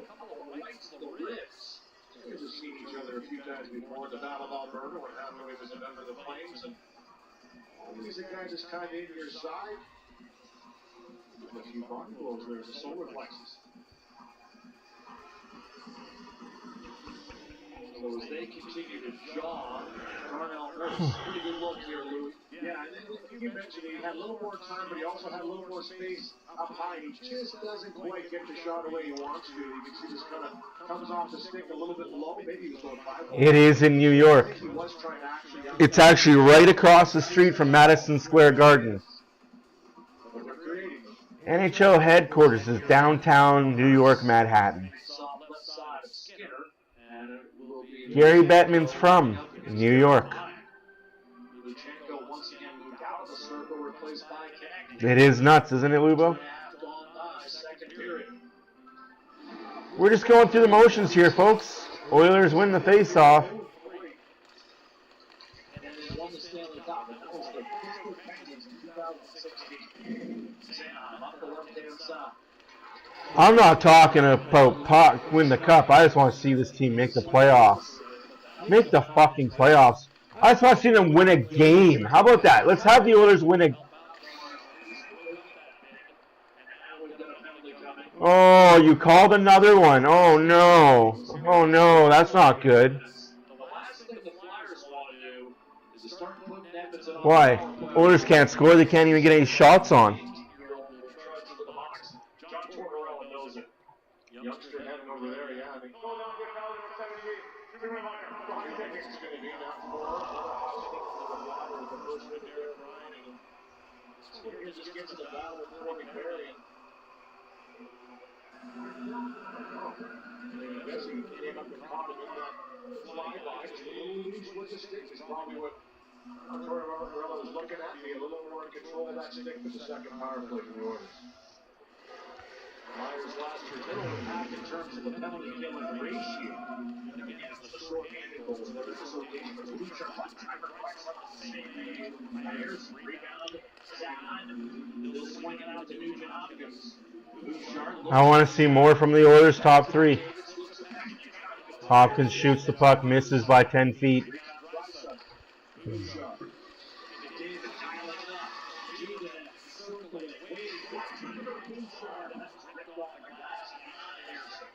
Bouchard can't hit the broadside. Oilers just can't hit the net.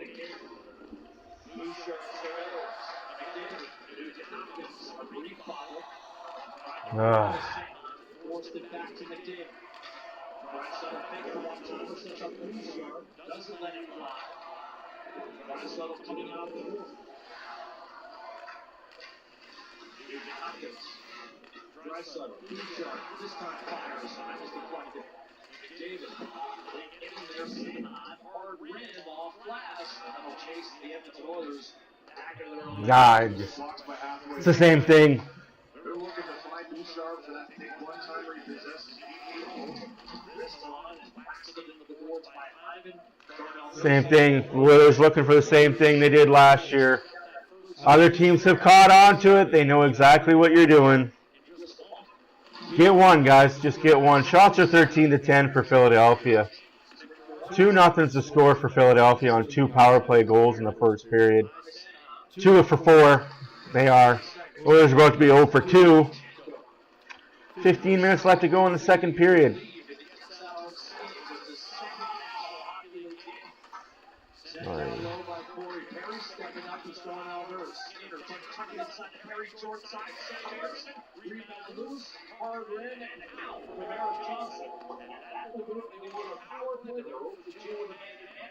Philadelphia 2 for 4. Louis, there's your margin right there. Right now, that's the difference for sure. No question about it.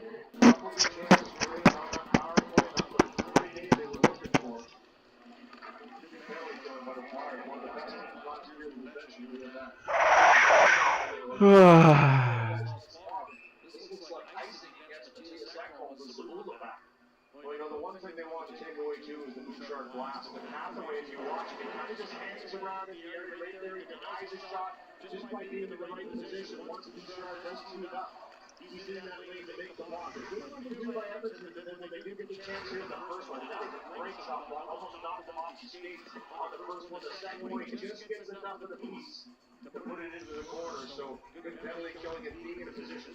Oilers just got to find a way to get one. When David comes around, they're looking for that one-timer by Bouchard. Hathaway made his choice.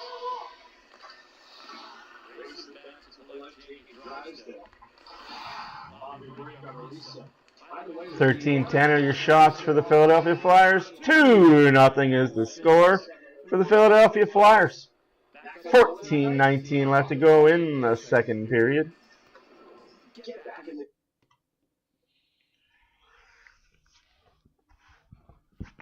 Tough night to be an Oiler fan. Tough week to be an Oiler fan.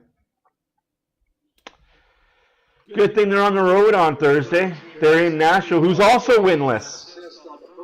So somebody's going to get a win in Nashville on Thursday. Unless it ends in a tie, a draw. Neither team gets a win. Both teams get no points. Gets a postponed. I mean, that's the best thing the Oilers can hope for, right? A postponement in Nashville. Matinee game on Saturday against Dallas.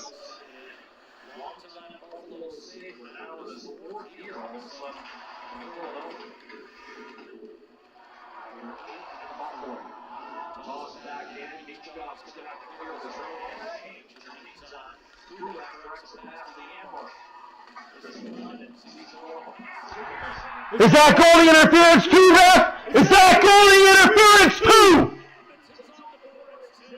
2-1. Adam Henrique. And Adam Henrique makes no mistake with this backhand. He elevates high enough. It's off the bar. It looks like the middle ball underneath and back out. But a good drive. This puck turned over, so a little delayed offside. Greg Kulak does the right thing, gets his feet moving up the end mark, going to the skate. And there's we saw one ball at the burn under into the period. Couldn't finish it off. This one here pops right out again. Watch this backhand. Right up under the bar. By Henrique on the backhand side. Good center drive by Connor Brown. Takes his man with him. Opens up that little bit of space. It's a 1-0 game.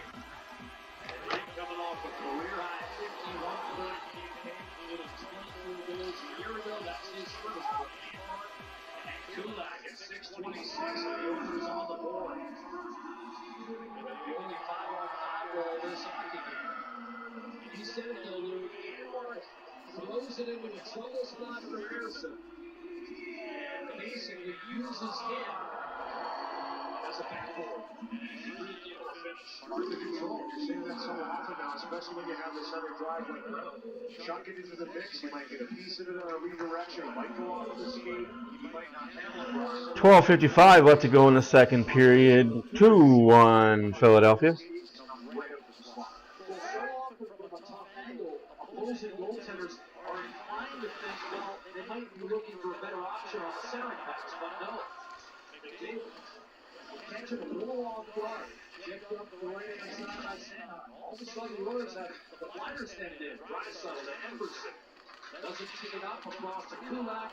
Giving away too far for half of it. Emberson races over to make a play on it.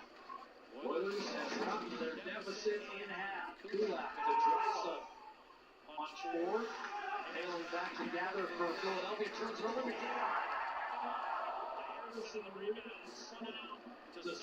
That was close to going in. I hope I hear a buzzer on that. Would be something to hear the buzzer, because that would mean the puck crossed the line.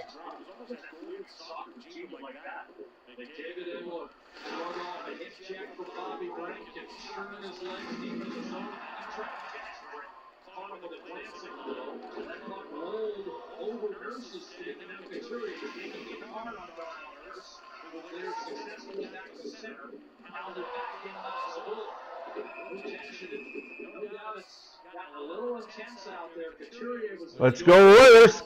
Got that one. Got to get another. Another great chance created the forecheck here by Edmonton. Great pick off by Connor McDavid. He finds time to the slot. Denied by Harrison. In tight, but the Oilers have one on the board. If he can get called back, it's a 1-0 game. They needed to. Let's all be fucking honest. This Oilers team needed to find another gear. Despite the shit that they got to battle against, they got to find it. It's on them. Like, we can blame no goals and terrible officials, but end of the day, it's on the team, right? If they want it, they got to fucking get it. Nothing's going to be handed to them. Ugh. Nothing is going to be handed to this team.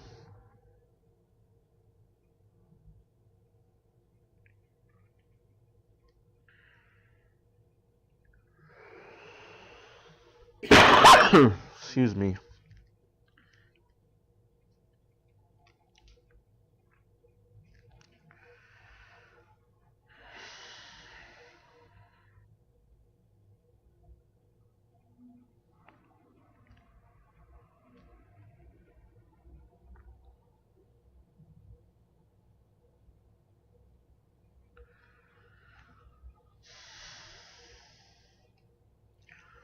(13-13) are the shots. 2-1 Philadelphia.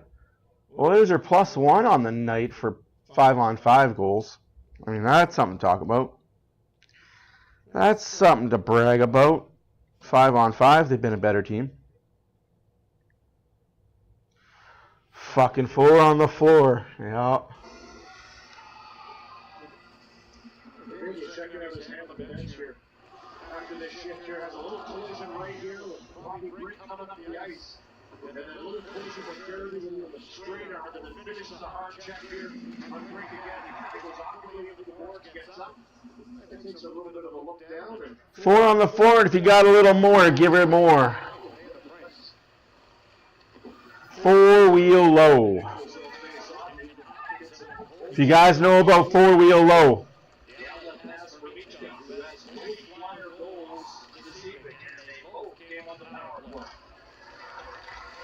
First one shouldn't have counted, but that's just me being an asshole. And Nurse's snick just snaps.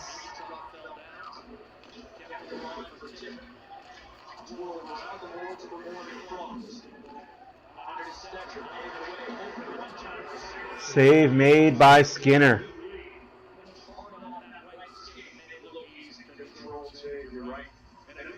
necessary one at that moment. A little bit of a broken stick, but not broken. It evaporated Darryl Nurse's hands on the line here as he's trying to play it, and then a pickoff in the zone. I hate how easy these sticks just break.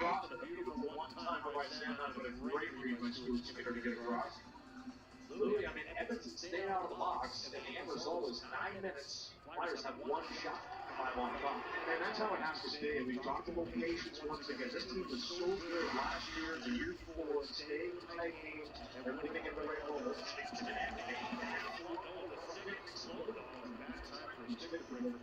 Absolutely.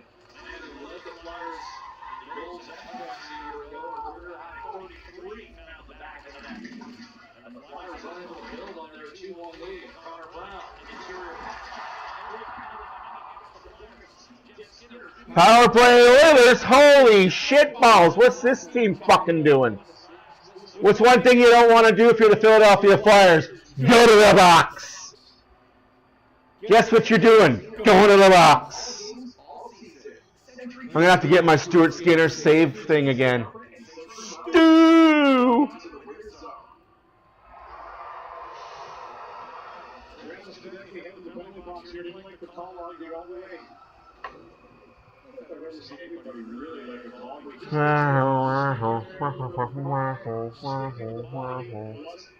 Again, but it's because of the closeness to the hands. Here's the stick evaporating in his hands, similar to Darryl Nurse on the line. Good recovery by Nurse, and Konechny, once he grabbed the new cue, gets drawn for the hook. Drysdale wins the face-off. Bouchard, the Oilers look to tie the game on the power play. It's on the back of the it's on the back skate of time, and that leads to a Philadelphia clear. The Oilers are 0 for 2 on the power play, but now the Flyers have taken a couple of penalties, lost some momentum as a result, and Edmonton has got the 5-on-5 goal now. Potentially a power play equalizer. Drysdale, dragging around one halfway, McDavid chips it back to Bouchard. Hyman's trying to be too pretty. We gotta stop with this pretty bullshit and just put shots.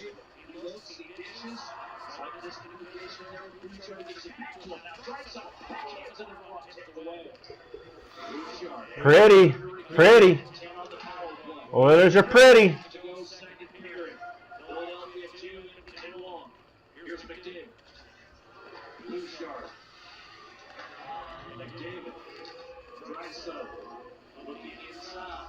it over. McDavid will pick it up. Philadelphia not as aggressive here. McDavid side of the net. The outside of the post is Draisaitl trying to finish. McDavid will give it to him again. Draisaitl, Bouchard, one-on-one in the end. Over to McDavid instead. Now Draisaitl, this time Bouchard gives it back to him. Kicked off the glass. Dudinakis can't find. Flyers can't clear. 25 seconds. Bouchard to Draisaitl. Dudinakis. Draisaitl. Bouchard fumbles the fucking puck for the 5th time in 2 games. Fucking bullshit, Bouchard.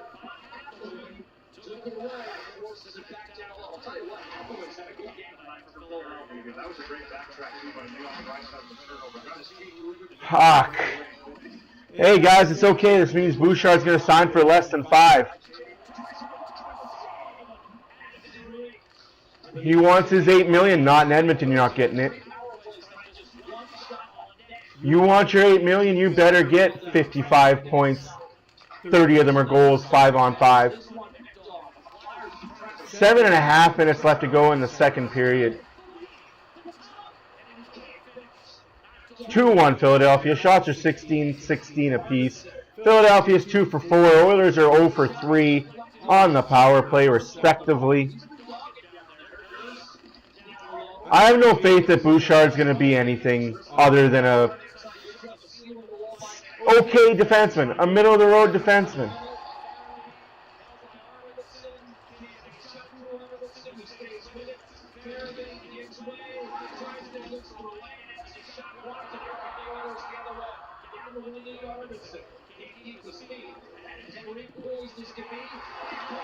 Off the post is Ekholm! Oh my stars, that's 7 posts in 4 games as well for the Oilers. If you're keeping track at home, posts and no goals are killing the Oilers.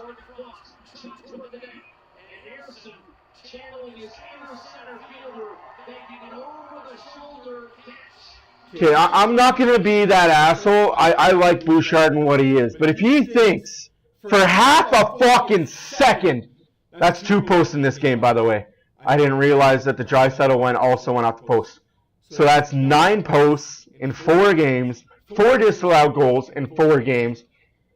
Bouchard's rumored to want $8 to $9 million. Get the fuck out of here with those numbers. If I am the Oilers and I'm looking at your season this year in a nutshell, here's your 4.5 for 5 years. Take it or sit the fuck out because we got a guy named Boaki ready to take over for you. You're not getting no fucking $9-10 million. Ain't no fucking way are we paying you more than Nurse. That contract has already bit us in the ass. We can't have 2 contracts on the back end biting us in the ass with nothing to show for it. And I love Bouchard. What do you want? She is trying to climb the throne while I am trying to accomplish things. And what do you think you're going to do down here? Daddy, you have 2 things for me to go after.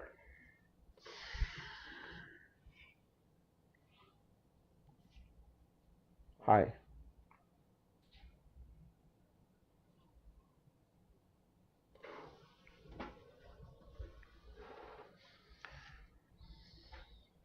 Accelerating the pace. We're on. Yeah, I didn't see it go off the post either, Lubo. Financing, advisory, know-how. Here, play with that. Tonight's major part of the game brought to you by Napa Auto Parts. Parts that make the difference. That's Napa know-how. Each guy in his first 2 National Hockey League goals here, the third one. Keeps jamming away, finds just one pass in the spirit. Stands up as his first National Hockey League goal, the one-timer of the power play. Both of the power play goals for Beachcock, his first 2 in the NHL of many, I'm sure. And the talented young player for the Flyers, he ends up a 2-0 lead. Edmonton's made it 2-1 on Henrik's first of the season. Thank you, yeah. Big save there by Stu again. 6.5 left to go in the second period. 2-1 Philadelphia.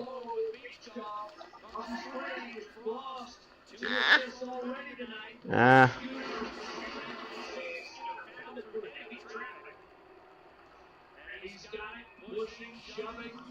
Oh, Michkov, don't become a diving Russian. Don't be a diving Russian already in your career. This is game 3 of your career. Don't be that player. Don't be that player, please. Can you want to say hi, Rosie? Say hi. Ah.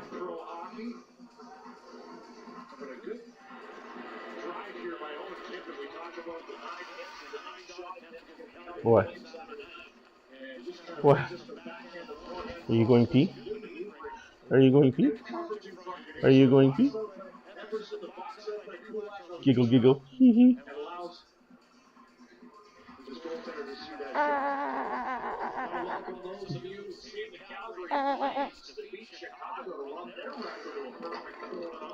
Four-0 record for the Calgary Flames. Congratulations to them. At least one Alberta team knows how to win in October.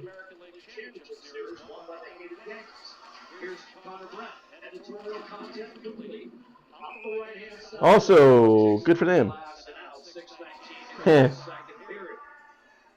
Are you staring at yourself? Do you see you? Oh my goodness. That was one of the best chances the Flyers too, actually. The one by Tippett, the one by Frost through traffic. Did a good job, like I mentioned, for Hi. Hi. Hi, Rosie.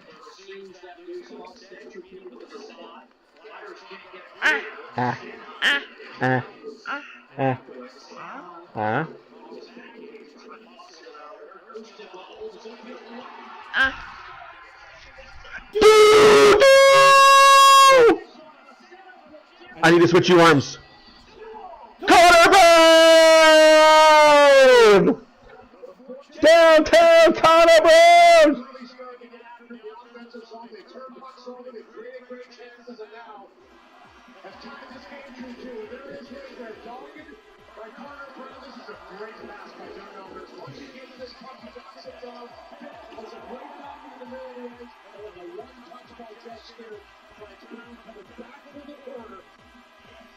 And he gets it away quickly, short side, gets a little bit of a bounce off the pad of Harrison, but because he gets it away quick, doesn't allow Harrison to set up on that move.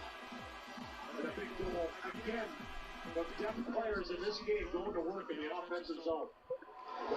Woo! Connor Brown is first of the season, assisted by number 53, Jeff Skinner and Don Nurse. Brown to finish tic-tac-toe, and we are tied at 2. In the second period, with the Oilers all set on the Flyers. 10-5. Here's McDavid to Bouchard. His blast in his own man. And Zach Hyman might be hurt. Hyman is not one to ride the round on the ice, but he took that one. That got him in the mommy daddy button. They whistled it now. Woo! Considering he stepped out of commission Woo! 4 to 5 weeks, Woo! no harm done. 5.5 to go. Yes, apparently Hyman and Kane like to keep busy in the off season. Another baby, eh? Good lord. So did you show off your new skill? What new skill? Dada. She won't say it. She won't say it to me. Other than when she was in the high chair? I haven't seen the video. No, like Oh yeah. No, she won't say it. that supper tongue. Yes, she has her first word, and it's dada. Hi, Rose. Night night. Bye bye. She's like, no, hockey's on. Bye bye.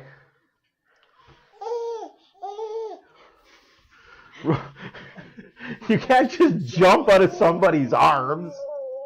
I love you. What? I'll see you in the morning.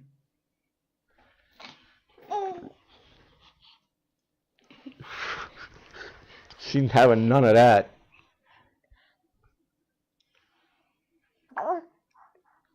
For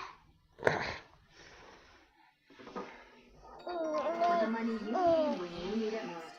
Apply online or at over 350 Okay, mommy. locations. Okay, let's take you back upstairs. We'll keep watching Dr. Pole because I'm guessing the refs got yelled at during the intermission. I don't know what happened in the intermission, but something said somebody, something said someone.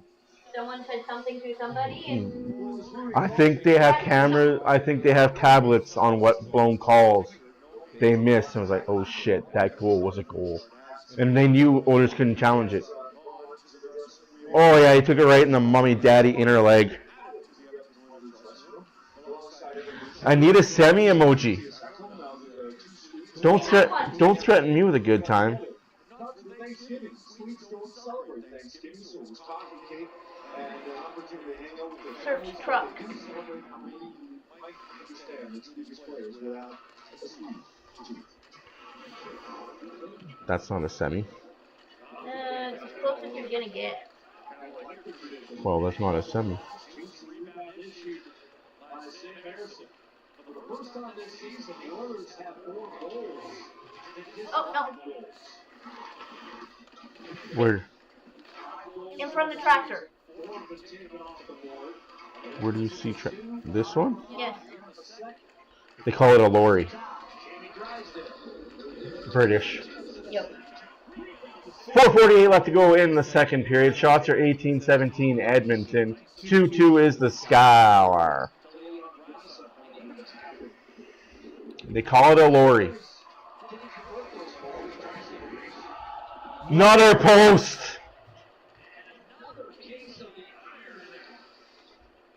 Not a body job? Oh, easy there, bud. I thought you said something else. I thought we were going for something else. 4 minutes left to go in the second period. Oilers have tied the score. That means diddly. Don't tie it. Take the lead, win the game. Bad defensive giveaway there. Oh, this penalty coming up against Edmonton for sloppy play. Sloppy play will hurt you every frickin' time.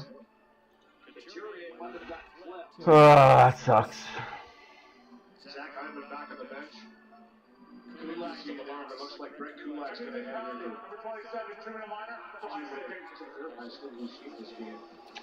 Keep your sticks down, boys. Tractor. Forster, a right-handed shot would have tapped that home with a wide open net. And there's a high stick. Corey Perry singing this one off the bar. Couple of posts. Oy. Oilers, you just got momentum. Like, now's not the time to lose it. Kulak in this battle is falling down. It just comes up and flips Couturier into the face. You gotta have control of your stick. It is not on purpose. It is by accident, but came up pretty high. There's the one for the ice clear off the draw. You can Derek Ryan, Ekholm, round out the penalty kill for 4-10. Hits the line. Bad mother.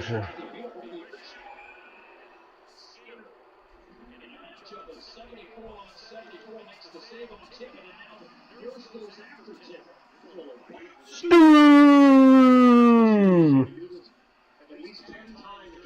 Ah. More Cheez-Its would do it. Right through a couple of flyers. Owen Tippett being the one of the worst ended it after a pretty good shot, but a great save in all this by Stuart Skinner. He's made a few in this period. Real nice save. Oh, shoot. Diane, can you bring me Motrin, please? Sorry, guys, for the next 10 minutes, I might be obsolete.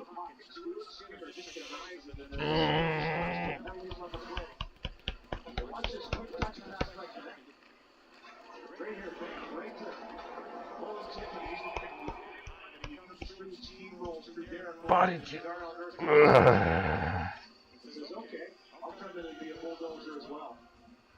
Pushes it right up to the top of the circle. You can see each guy in there too. He's not afraid to get involved. He's been involved a few times, and they love that about him. In Philly, he's jumping right in the mix. As we mentioned, the big guy last year, 38 games last year, 47 the year before. 9 hits already in Calgary. You can run around his block. First year of his 8-year, $49 million extension. And puck goes down the ice. As they look to reload, rebuild for the playoffs. Last year, 2-17. Icing waved off. Interesting. Nice move up the walls. He tries to get out. Does. They're eager to short-handed. No, I've got a bad broken tooth that is kicking my ass with pain. Need some of your shine, Northern. Yeah, I need some of your shine. I was going to offer the other one, but then I remembered your energy drink. Yeah, thank you.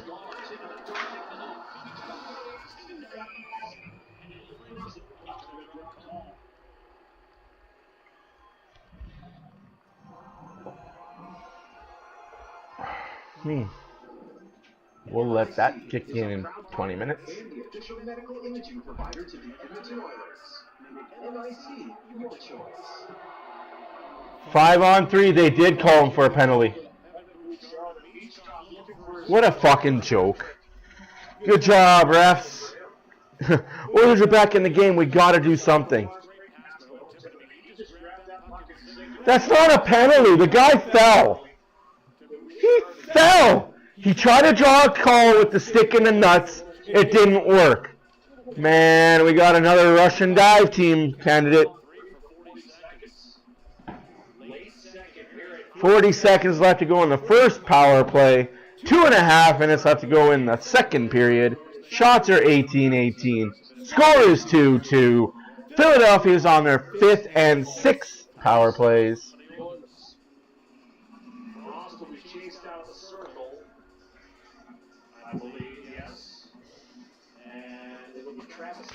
Ouchies. Yeah. No, I feel that pain. Oh, jeez.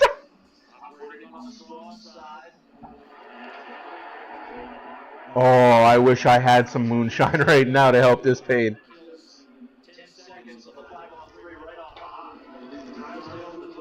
I'm looking. Hold your hat.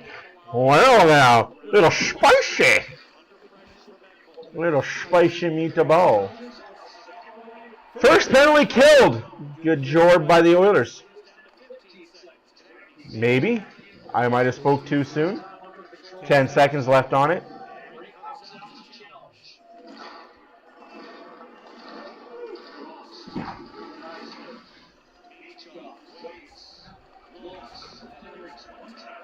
First one killed. Minute and 17 left on the second one.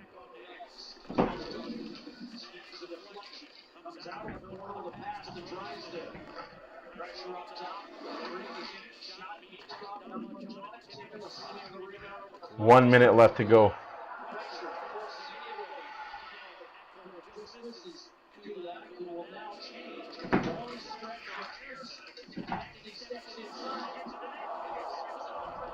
Goalpost for Philadelphia. Fudge! 43 seconds left in this PK for the Oilers.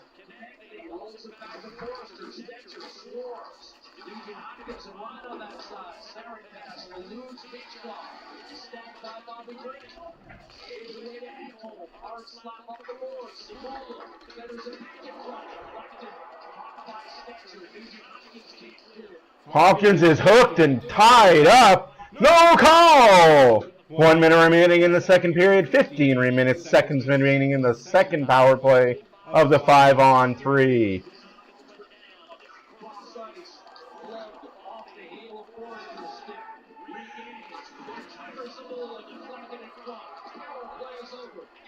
PK killed.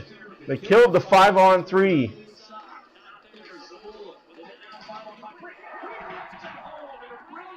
Doesn't matter. Washington 18. In his second game, he puts Philadelphia back in front 3-2. What a bunch of fucking shit. Like, This might have gone off Emerald in front. Lutsenko was right there at the doorstep, Jackie. what a bunch of fucking shit. Hopkins gets tied up, hog-tied down. This puck just gets thrown to the net, and there you can see it does go off the Echo. Lutsenko is there because he's there. It forces Echo to be a little hard on the stick and try and pick this thing off. And it just ricochets and finds its way past Stuart Skinner. And that's inside the goal. Bobby Brink's going to get the power play goal at the end of the power play. To give the Flyers the lead. It just boggles my mind watching how teams are just allowed to just obliterate a fucking forward for the Oilers. Hopkins is trying to clear the fucking puck. Get the fuck down! No call! Now McDavid's getting a penalty. Sorry, Drysdale. Might as well, Philly. Might as well just give the fucking 20,000 to the ref now. 6 fucking power plays. 7 now. And there's a question on that one. And you know, this is a couple undisciplined penalties received from Edmonton.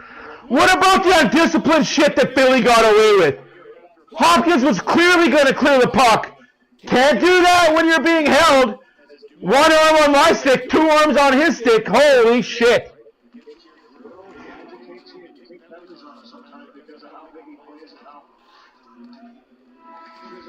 League's a fucking joke.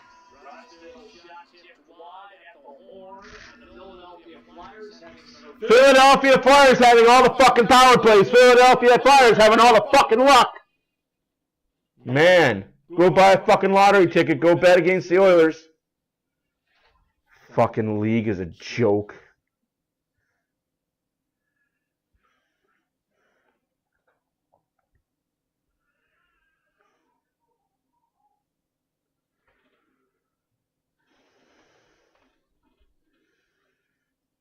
Like, what more can the Oilers fucking do to get a call, go their way? That's not a hook in the hands or a slash or a high stick to the face.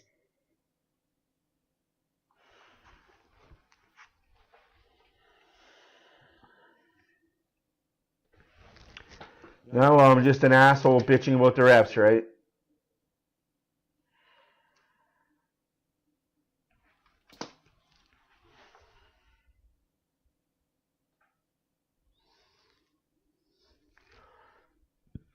That's what I mean. 5-on-5, the Oilers are the better team in all games, in all assets. They're 5-on-5 play, they're the better team. But, hey, how do you stop that 5-on-5 play? Give them penalties. Look for things. Don't look for things when it's the Philadelphia, Calgary Flames, Chicago Blackhawks, and Winnipeg Jets. Don't look for the blatant things. Slash on the goalie's back of the leg. Goalie's in his net and gets bowled the fuck over. Can't call that. It's just, I'm not understanding what this league is. Anyways, enjoy the intermission. I gotta go.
Sorry, guys. I got a serious question. I'm going to go through the goals like the Oilers goals. What the fuck does this league want from the Oilers? Like, they got their pound of flesh last season in the finals in Game 7. They didn't call any power plays for the Oilers. They got their pound of flesh. What more can the Oilers do? I'm being dead ass, asking a dead ass question. What more can the Edmonton Oilers do to show the league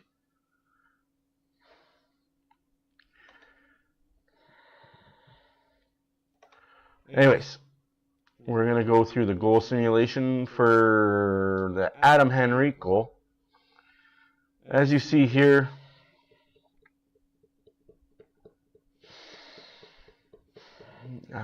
just 2 for fucking 7 on the power play.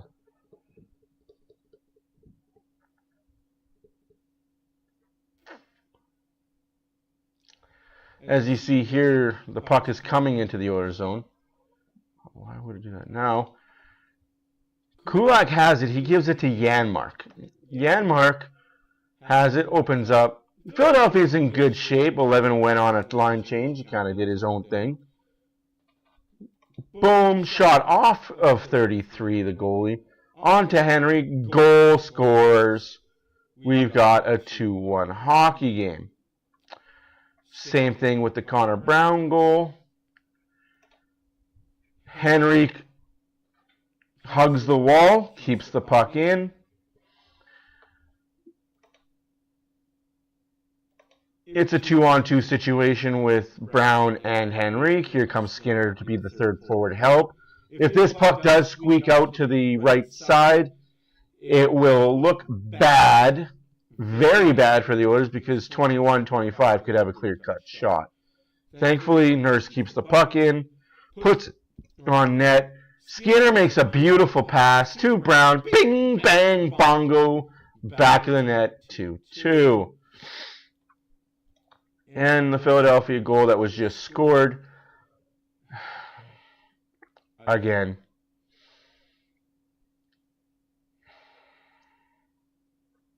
Puck goes off our own player.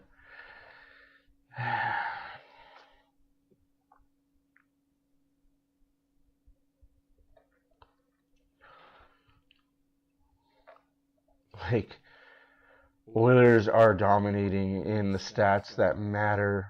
Face-offs, hits, block shots is Phillies, giveaways, takeaways is close.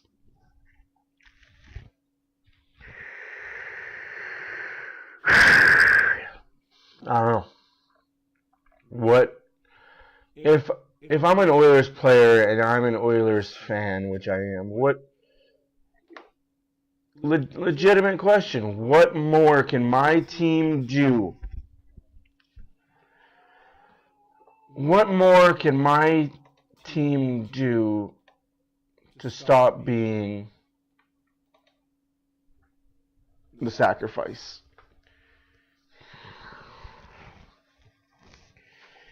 It boggles my mind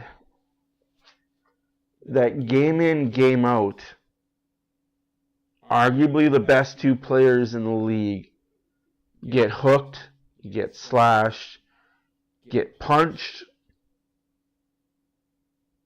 get held, and there's no calls. Then Draisaitl does something stupid like that, and yes, it is a penalty. All day, every day, twice on Sundays. Draisaitl knows better. But that's frustration. You're not calling anything when it's me getting hooked, slashed, grabbed, held, waterboarded. But I do something, and I'm instantly in the box. What do the Oilers have to do? Right now, the Oilers through the first 3 games are, I think, 30th of the way in terms of shot attempts per 60 on the power play. To me, it always comes, it's simple. When you're struggling, get it, and I like to see the Oilers get pucks on that the first 20 seconds and create chaos. And they haven't done that. They did get a power play goal against Chicago by doing that. They got it to the net. and then, made some plays and then it becomes road hockey. To me, they've been overpassing. But bottom line is put more punts to the goal, attack the net, try to create some rebounds and some looks off that. Meat and potatoes hockey. That's what you want in a power play, especially if it's struggling a little bit like the Oilers. It's a historic power play. These guys are very, very talented and can score goals in unique ways. But when it's not going right, I think they have one of the best shots at the top. You just get traffic in front. Look for second chance opportunities too. It seems like they're scoring when they're getting it in tight. I'd like to see more traffic and try to win those battles down. 5 straight years over 25%. That's the first time that's happened since the Flames, I think, had 4 straight years over 25% late 1980. So, it's like 35 years we haven't seen a power play this good. Well, Leon did say this morning he felt like sometimes, yes, they could just shoot. There's so much talent there. I don't think we'll be talking about them not scoring on the power play in the very near future.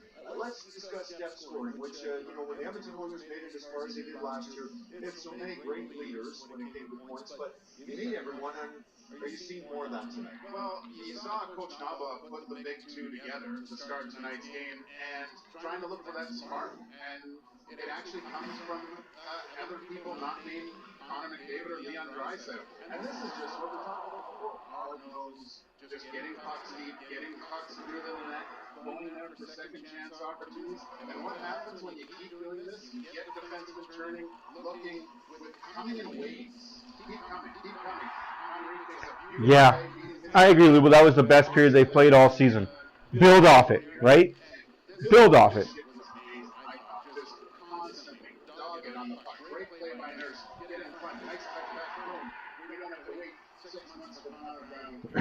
Just build off it.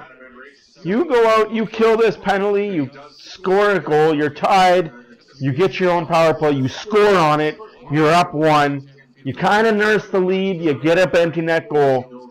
We're going to Nashville with 2 points in the bag. Or you continue playing the way you're playing and you lose this game, and you go into Nashville for a game that is, for all intents and purposes, Battle of the No-Wins. And I'm naming that right now. Game 5. Battle of the Winless. And I hate that I'm fucking doing that. Oh, fuck. Wrong keyboard. Stupid keyboard warrior.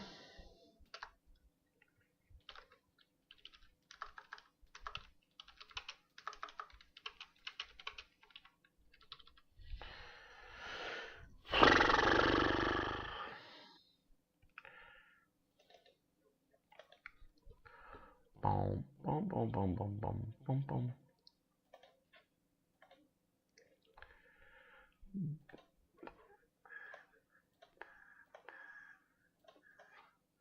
Obviously, the arena is going to change because we are no longer at home. We are in Nashville. Boom, boom, boom, boom, boom, boom, boom, boom.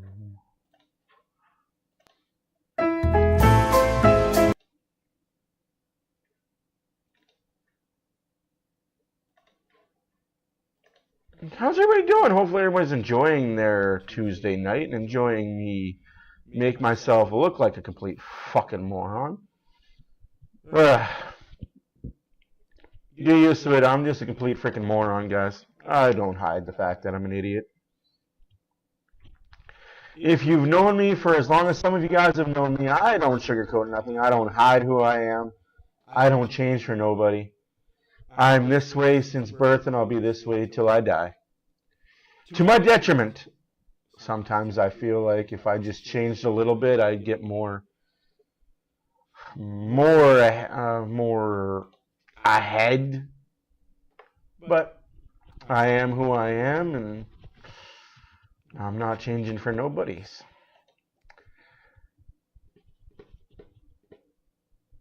You know what? Hockey does bring out the best of us. That's why I love what Columbus did today. Made me, like I said, I cried when I watched the opening ceremony of Columbus. Having his dad out there. Just class organization through and through. You can't always say that about some NHL teams. But the Columbus Blue Jackets, for as bad as they are on the ice, they know how to do things off the ice.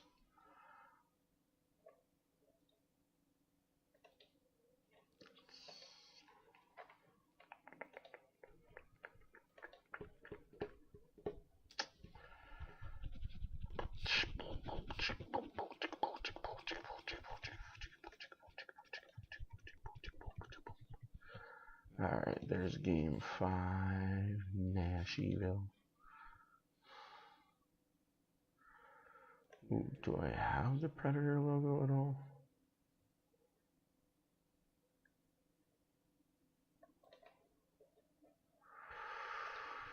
Do do do do do do do do do do do do.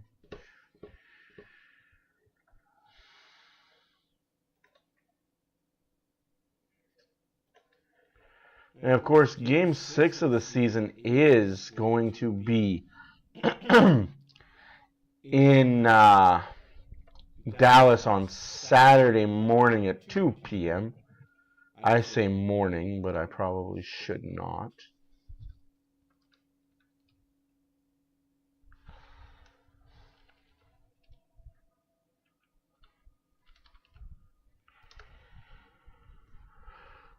Do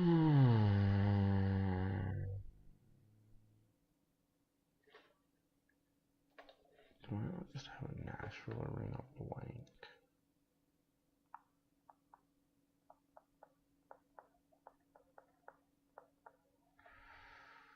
No, I do not. Of course not. I don't even have a Nashville logo.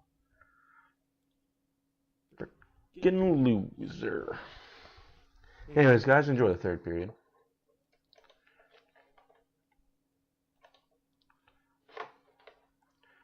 Stuff I gotta do post game.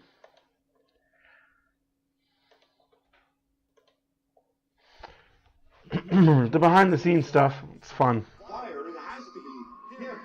From a young age in London, Ontario, there he's got the building blocks going. He's got his Flyers shirt as well with his brother, and then at the heart he's got his Flyers t-shirt, and then when you find him also winning awards in his Flyers jersey, and finally he's got the sweatshirt and the hat of the Philadelphia Flyers. So Jack about ready to take off, even though maybe Jackie was not credited for his first. The most alarming thing about that sequence was that picture was dated 2015.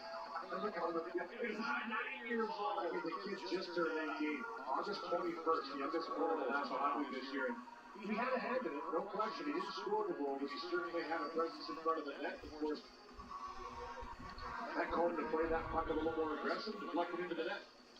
Philadelphia 3-2 lead and on the power play to start this third period. For all 15, clear by Darnell Nurse off the draw.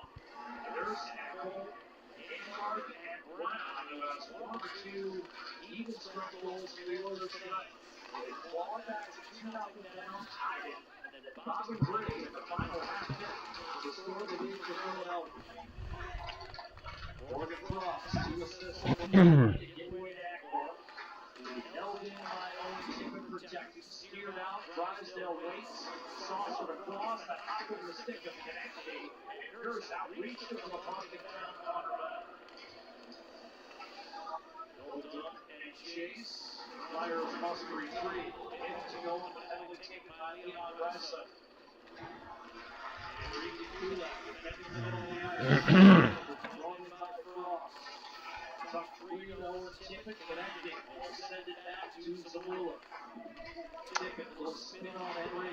Zamula, Frost down low, for a moment by Ichka. Wow.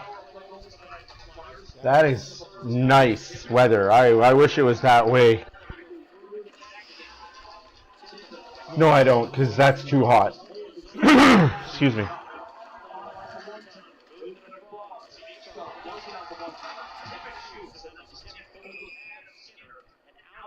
I don't wish it was that hot, actually. I like cold weather, especially at night.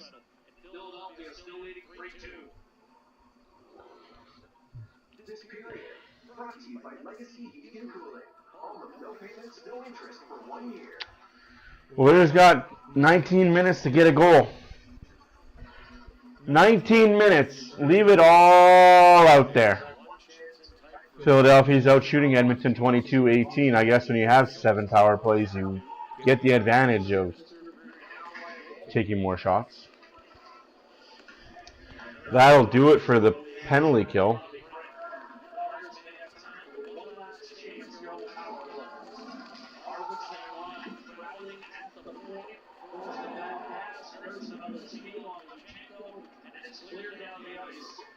Shots for Philadelphia on that power play, and now McDavid drives settle and Hyman over the moves. Mentioned McDavid at 5-point night against Philadelphia. How's that not icing? Last spring, but in game 1 between these two clubs last fall, he was held without a shot on goal, and the Flyers won easily. He doesn't have a shot in 15 minutes of it. Walks in, Connor McDavid with dishing, trying to get it back to the right side, stolen away. But Philadelphia promptly turns it over, Draisaitl. McDavid shoots, there's the shot goal, but the save was made. Draisaitl bulldozes his way in on Forrester and keeps it alive for Edmonton in the offensive zone. To the left, to Draisaitl. Hyman crowded in front, out to Stetcher. To the left, with McDavid setting the screen. Stetcher looking for his captain, finds him. Coming off the half wall, the drop pass to Draisaitl. Takes it hard to the net, towards that save. Anderson will freeze it. The 3 minutes gone in the third, and the Flyers clinging. Oilers looking good. You're good, man. Don't be sorry. Don't be sorry. Don't you ever be sorry for anything, man. You are a trooper for being here. I appreciate every single one of you guys for being here. You are a great community and a great group of friends.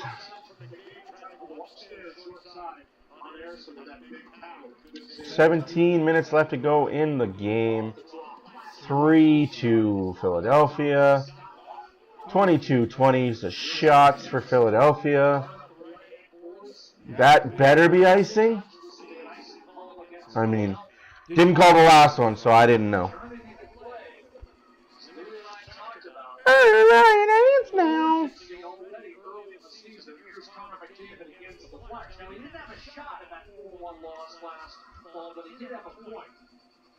As you mentioned earlier in the season, after not having a shot in the first game, 25 points in those 10 games, the streak is on the line tonight against the Flyers. Good shot from the blue line handled by Anderson, but for McDavid, always a bunch of shots. I think he always has been no question assists last year. One of only 2 guys in the league to do it in a long time, him and Kucherov. Pulled up, there's the last pass, handled by Anderson, but as you mentioned lots of time here, it's important for Edmonton not to get too aggressive. Yeah. Stay in the patience of the game and you have your opportunity to go for it. Shot might have ticked off Harrison and maybe the outside of the post. And I think what you need is That's a lot of slashes on the hands and by the fingers. Well, Chris Knobloch talked about the last 2 periods of the game versus Calgary. And I think that's what was happening. The pressure was there. The goals came off the board. And you start to grip the stick a little tight. You start to force plays. Don't force plays. Not against the Flyers team that's looking to counterattack. They start to get into the forecheck. Start to turn pucks over. You're going to engage out the middle. Meat and potatoes. Go to work. David, when he wants to shoot a lead, he can also be lethal. 2 years ago, 64. So he's got his first shot. Flyers lob it in. Oilers have to take it a turnover, quick chance, and Skinner will keep out that bid for Hooray. right out to the slot. Right to the wrong guy. 28 goal scorer last year on Tippett. He's been ripping. He's had some chances. Skinner's had his number in this one. But this is a little bit of a funky bounce. And like, look at that take. There's just a real good fortune by Bobby Brink. He gets to that puck first, I believe. He's Brink. Guy, he speeds in there. Nice backhand pass. I thought it was a bounce, but he actually created that on that fortune. That was a great play. Ross to take the draw against Ryan Nugent-Hopkins. Moved to center tonight. He had been on the wing with first McDavid and then Draisaitl to open here. currently centering Arvidsson and Connor Brown. Shots on the slot. Low. He's got really good defensive Brown the third. Well defended at the blue line by his forwards. So good defensive play deserves another. Nurse has to shoot it in. Arvidsson first on fire. So Brown. 15-20 left to go in the period. Everything's to the outside for the Oilers. Yeah.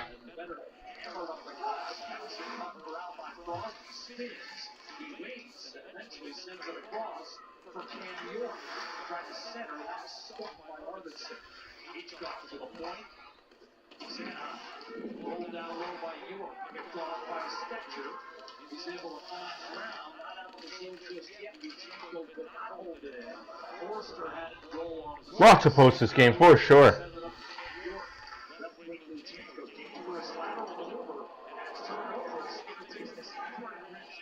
Hey, puck's in deep, boys. Puck's in deep. In the third period, 3-2 Philadelphia. I'm not sure John Tortorella is going to love that play made by Luchenko. Just a little bit of a touchback into the neutral zone, but it gets deflected and picked off, and it's Jeff Skinner that has the opportunity. Let's go Oilers. Let's get a fucking W. It's a really good shot through the defender. And you can see Harrison kind of holds it with his glove up against 2 for 7 on the power plays, Philadelphia. That's a lot of penalties to be taken. That's a lot of unnecessary time in the box. That should be icing against Philadelphia. Thank you, sir. Sam Harrison, the third-year pro, and backed up by Ivan Fedotov. The Flyers, in terms of games played, Louis, no one's got you. Yeah, 69 games between them coming into the game here, so I mean, that just goes to show you the turnover. They really feel actually going to be the added feature, and the Fedotov is a huge guy. 6'7". So they're hoping that he can kind of find that form as well and have a 1-2 punch. Yeah. I feel you there, Trucker. We had our AC going all frickin' summer. Skinner gets knocked over in front of the net by a brutal cross-check. Again, no call. I'm just tired of seeing Oiler players laying on their stomachs or their backs for no reason, then the other team just knocks them over. And they can get away with it. It's kind of... It bugs me the most. And icing against the Philadelphia Flyers again. Come on, Edmonton. Win the faceoff. Score the goal. Let's fucking go. Score big with Crystal Glass, your go-to glass experts. Crystal Glass, the clear choice for all your glass needs.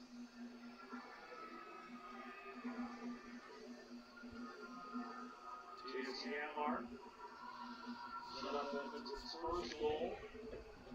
Digs in, reunited with Brown. Reunited, and it feels so good.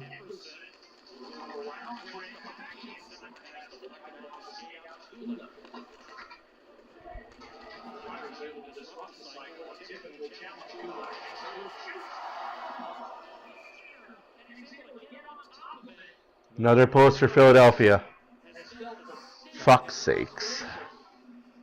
After striking the goalpost, that's 2 for the Flyers. And their lead remains 3-2. Owen Tippett bearing down on the Edmonton goal, looking for insurance. Stuart Skinner gets some help. Fuck, both times the Oilers got some sort of luck. I feel a goal coming from the Oil too, dude. I feel it in my bonesies. Until I don't, I feel like this is a game the Oilers can win. It's a winnable game. It's at home. Their last game until they hit the road for 2, and then they're back for 3 or 4. Like, whoever made the schedule does not like the Oilers at all. It's all good. A lot of road games at the end. which could help the team, right? Being on the road at the end means you can gel better, feel each other out.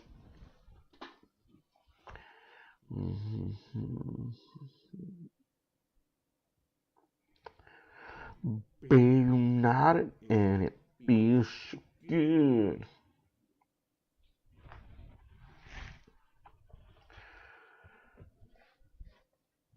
No goals. I think the theme of the night tonight is power plays.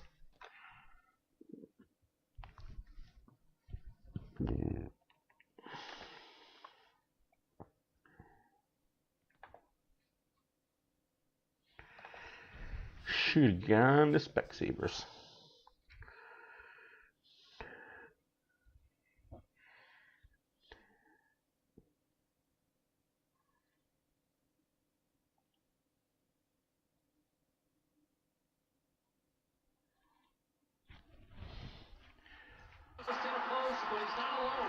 Yeah, he's been joined by a lot of Oilers, and you'll see this in all 4 games they played. Winnipeg first, Chicago second, Calgary third. And then tonight, you've seen a couple already in this one by the Oilers, and it just seems to be one of those years where getting those shots away, they just can't get it inside the post. Last for Eric Johnson line. For Gary Jones. By Echo, the Drysdale line. Fired by Tippett. And the save up near Hollow for Stuart Skinner. In net for Edmonton. Sam Harrison on the other end for Philadelphia. Arvidsson digging in on Eric Johnson. At age 36 off the right hand side for Britt. Left it behind. Double collision. Against Ryan Nugent-Hopkins. Centering pass. Arvidsson is clear. The Victorian bumps it off the right hand side. Come on, Arvidsson. I want Arvidsson to score so bad. Oh, I know this is a new team for you, but fuck. This is where Edmonton started to turn the game in the second period. They started to win puck battles. That's 1 against 3 by Nugent-Hopkins. Gets a good backhand shot away. Handle with a left pad Harrison. Then here, a nice little give by Sketcher. Just a little bit behind Arvidsson, so he's got to force the backhand. Tries to elevate. But not enough, a little frustrated after that, but the quick up from the neutral zone is what set that all in motion. Arvidsson, 230 goal difference on those 20 plus on the draw. Power play coming up for the Oilers.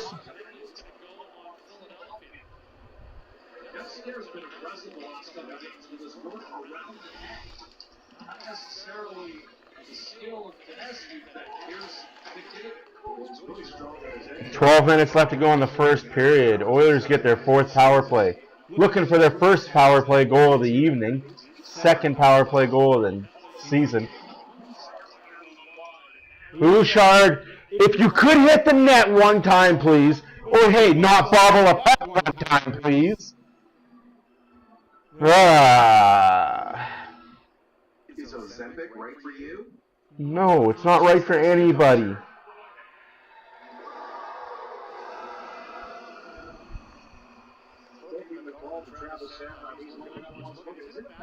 Skinner as he tries to get inside, but you can see him just get the stick in the midsection. You see how you can think that's a hook? Because it is a hook, Louis, you fuck. Louis, what are you going to call it, a tackle? A hold? Interference? A hook? A trip? A blank? A penalty's a penalty's a penalty's a penalty. It's 2 minutes. Fuck Louis, you daft duck.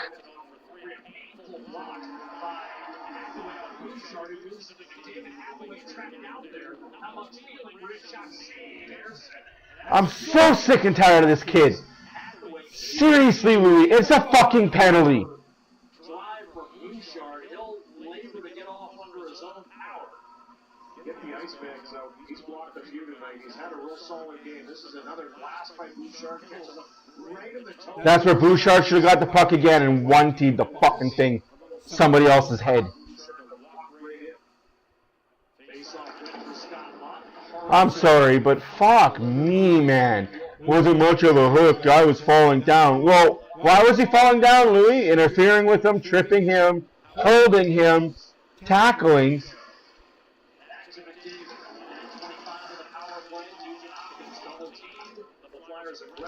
Fuck's sakes, this Oilers power play is so annoying right now, though. I mean, it was interference, it was a hook, but according to Louis, that's not much of a penalty. I don't know.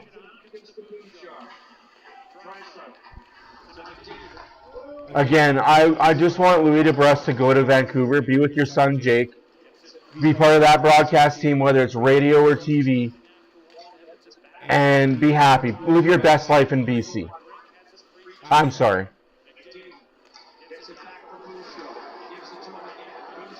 We're just passing now. Philadelphia's okay just to sit inside the lanes.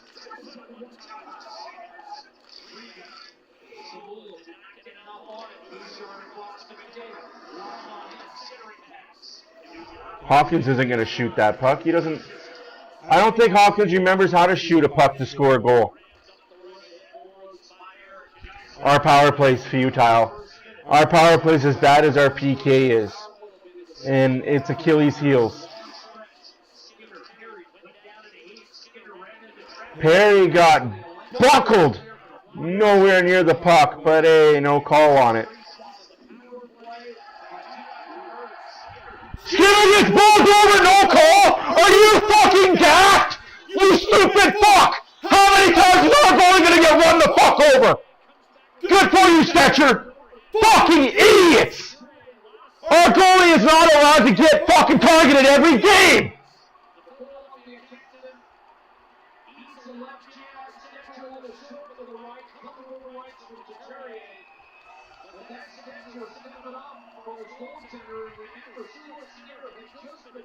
If you are not allowed to hit another team's goalie when they're not in the crease, what makes him open fucking season?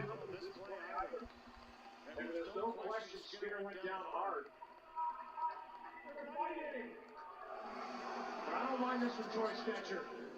Not the size of the dog in a fight. This is good. He comes by and... No need for fucking Couture to do that! He's got a little picture, and he's standing his ground, but you can't just run him over.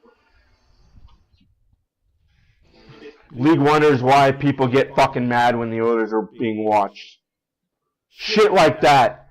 But oh, you touch a goalie on his blocker when he's in his crease with your butt. No goal. Goalie interference.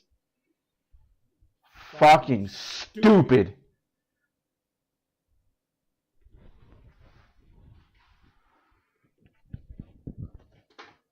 And that's the worst part about this whole fucking situation. Is all this is going to change. Next week they're going to start calling a lot of shit the Oilers' way. And why? And people are going to say, oh, well, McDavid and Draisaitl bitch to the referees. No! The fucking refs watch the video replays of their piss-poor fucking performance for week 1 and realize, holy shit, we're actually missing a lot of bullshit calls against the Oilers. Fuck. I hate that fucking narrative, too. Oh, all McDavid does is bitch to the ref, cry to the refs. The fucking guy easily gets hacked and hooked 5 times a shift. That doesn't ever get called. Man. But again, it's weak-ass fucking fans from stupid-ass fan bases that don't know hockey. Oh, I've been watching hockey for the last 5 years. My team's the Vegas Golden Knights, the Seattle Kraken. Yeah, you're a fucking baby when it comes to watching hockey. Fucking infancy.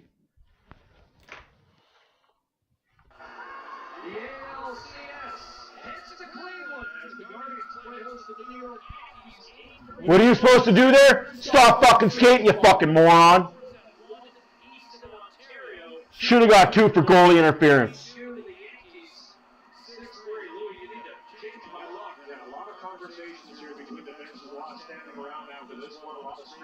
I agree, Lubo.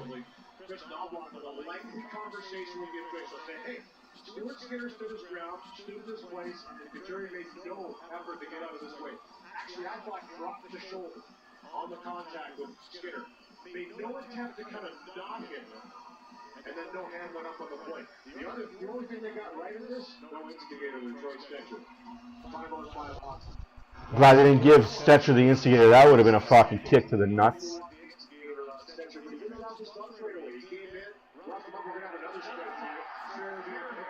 Let's go, Perry!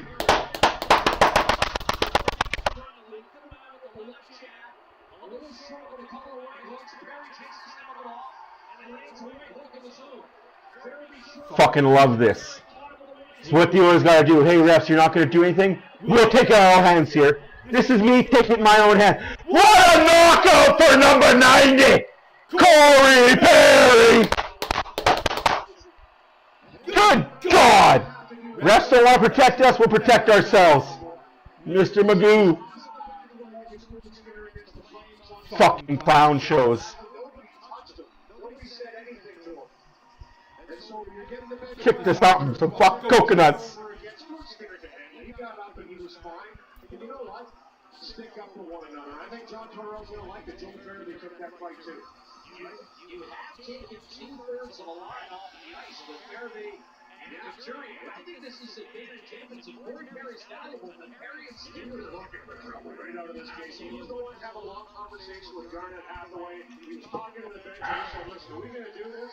Hey, I give Fairley a lot of credit. He said, yeah, okay, I'll drop the lunch. Kicks it in there. This is a big number for Fairley later in that fight. Shut up, Tortorella. You're the biggest goon coach there is. Things aren't going your way. You're going to need to dig in and grind around. I don't think this rise in intensity favors Philadelphia. I agree. It happened in the second period too. When you started the ball starting and go on. It's starting to make that period over. No, the only way Philadelphia takes advantage of this is they go on the power play another 5 times. Come on, skate, Jeff. Get that out. Let's go.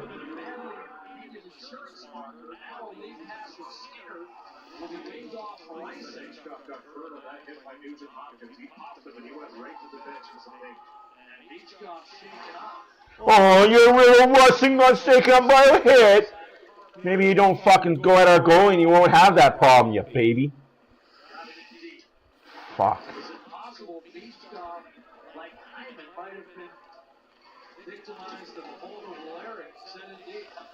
Boo-hoo. Protect yourself at all times.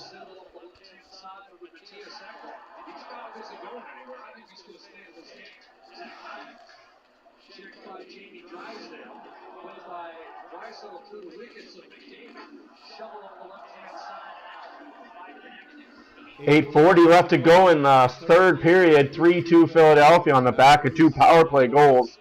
2 out of 7, might I fucking add. What is your 0 for 3? Sure, but fucking 2 for 7? Big slash there. No.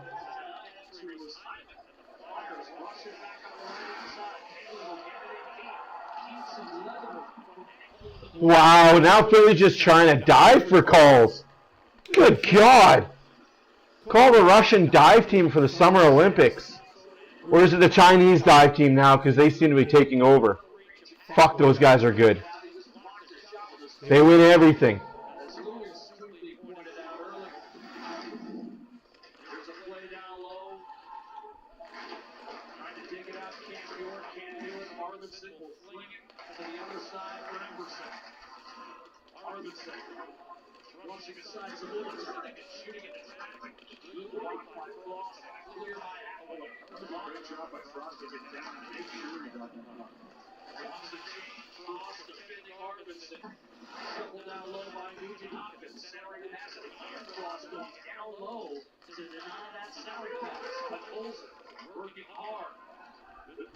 Just take Frost's head off. Wow, what a healthy 2-hand slash. Yikes.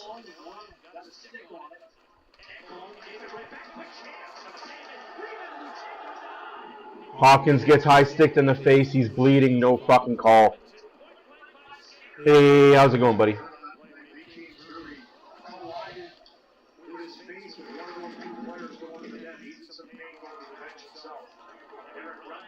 High stick to the face. There's blood. No call. We don't call those.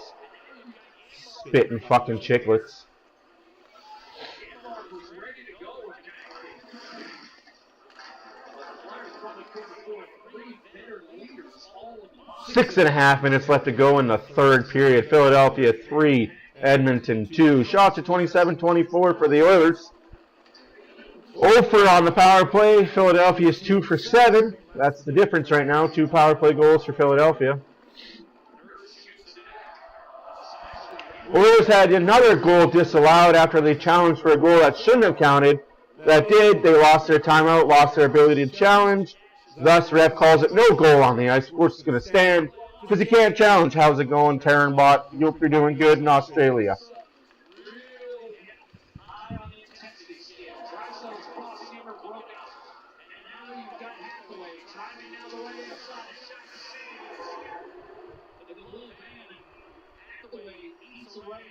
Bouchard's heat crown of the Edmonton goalie with 5 3/4 minutes left.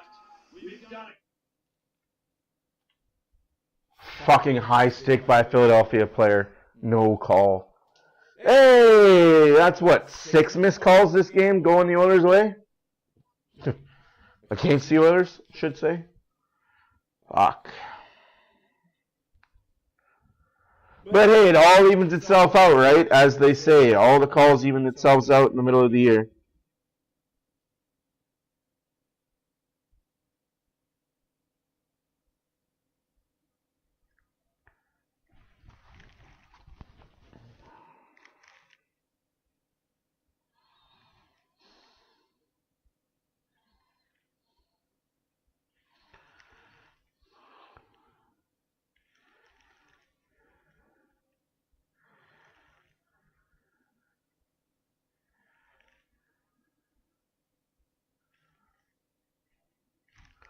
Holy fuck, Diane.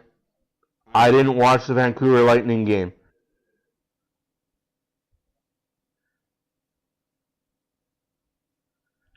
Lubo, I'm going to send you something.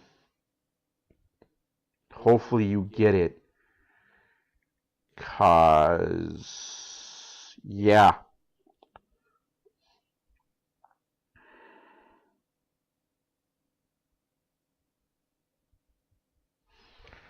Wow.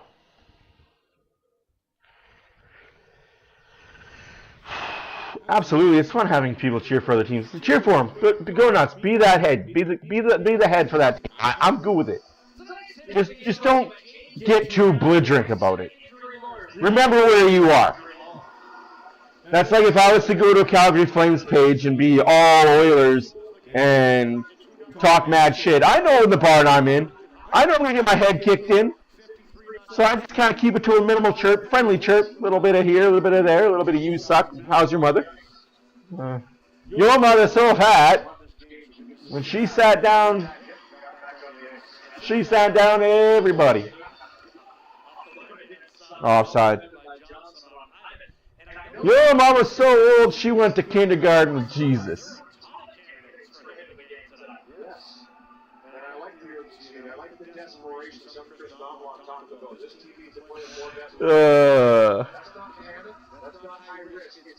Alright, let's go, guys. Careful, you can't use that word anymore on social media. They ban you for that word.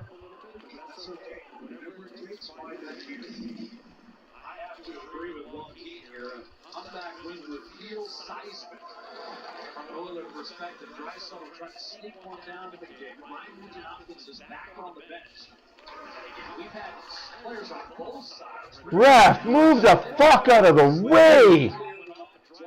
Like, come on, 7-9! Get off the boards, you fat fuck!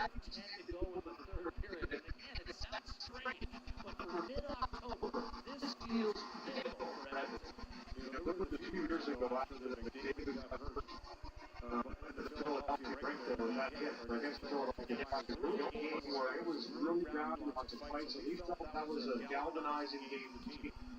And this could be that kind of a game. You know, you're starting off really early, but you need that type of a game to kind of get the team together, all on the same page. And I agree with Ron.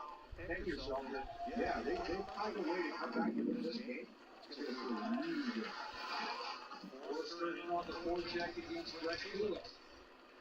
From a Flyer perspective, this was a team that fought in the draft up a spot last year. Just won 2 of 11 games down the stretch. To see that disappear on the final day of the year. So they felt the sting of frustration. And seeing that playoff bid go by the wayside last year. Even Hopkins driving down the right-hand side. Gets it in deep on Zamula with 4.5 to play. Holds, tries to borrow in. As does Arvidsson. Flyers can't get it out initially. Each got unsuccessful. Same with Zamula. Picking off Luchenko. A lot of youth on the ice right now for the Flyers. All gathered at once. Arvidsson against Luchenko. Drive Bouchard off the pads of Anderson.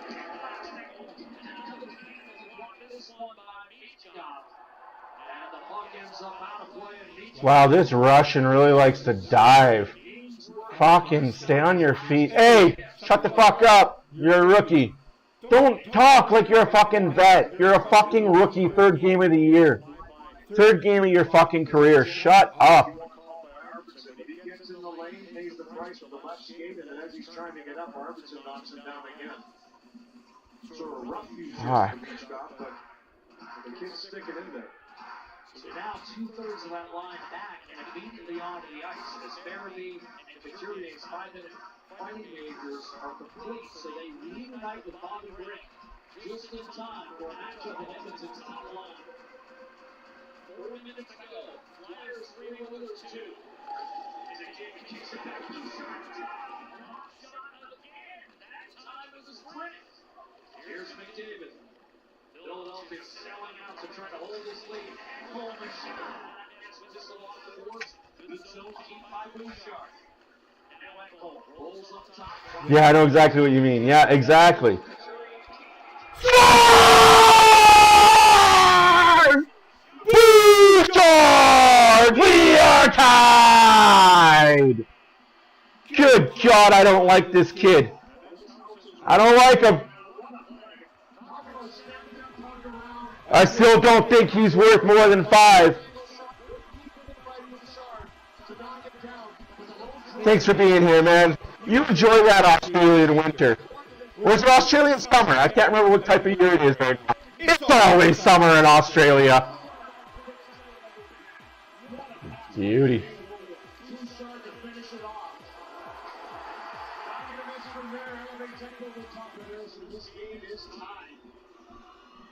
Beautiful sequence. Wow. The key was McDavid getting through Couturier. That opened up the season. It was in tight, and that hasn't been going their way, Throughout this season up into this point, it would have been picked off, the stick would have bobbled it, but no, clean pass and a beauty no looker by Draisaitl back to McDavid. Second time the Oilers have rallied here. Now 2-0. They tied it in second period. Now 3-2. They now tied it in the third. With 3.5 to play. Here's Travis Konecny. The other one for Philadelphia. Shot. Raised the glove of Skinner. And now Jim Skinner, the forward, grabs it and moves it up ice. Object away. And the Flyers, Morgan Frost, will send the... Oh my God, it counts.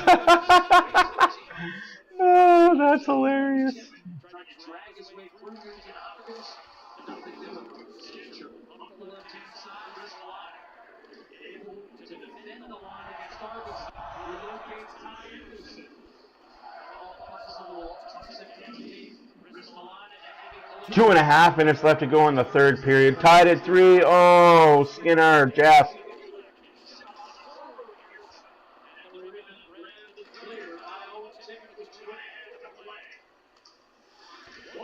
Wow, what a slash on the hands. Nugent Hopkins, high floater, batted down by Cam York. Wrap-up situation, dislodged by Zach Hyman. Now McDavid joins the fray. Flyers clear, maybe too much on it. Icing against the Flyers. Shut up, man. You didn't beat him to the freaking dot. Yeah, I guess so. And this game has had a fight, no question about a lot of hits, a lot of talking afterwards, a couple Shots are 30-28 for the Oilers. Feels like next goal wins. Too soon, Trucker. Don't say that. They just have them tilted to the side. I do have an awesome post-game video to show y'all. Pay attention to the post-game video that I do make tonight. It's not going to be 2 days after I got to make the videos night of. That way it's fresh in my mind, fresh in y'all's mind. So both sides laying it all out there tonight. It's the National Hockey League, and we're seeing it tonight. Off the draw, handling a hard collision with Bouchard. The puck forced out to center ice, and the TSN home. Hard check on Leon Draisaitl. Bouchard stolen away by SZN. Here's the lead pass to Long to the next area. Oh, fuck, thank God Ekholm is back there. Good job to stay with him. And then a nice pass through, by the way, but picked off back home. Draisaitl brewing here. Off to Hyman. Yeah, I was not feeling myself all weekend. With a minute 20 to play in the hockey game. 3-0. Edmonton has never led in this hockey game. Henry. 1 minute left to go in the third period. 1 minute left to go in the third period. Oh. I'll take overtime at this point, folks.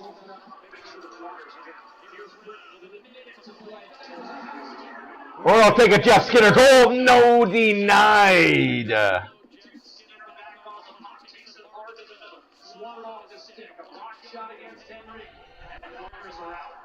Whew.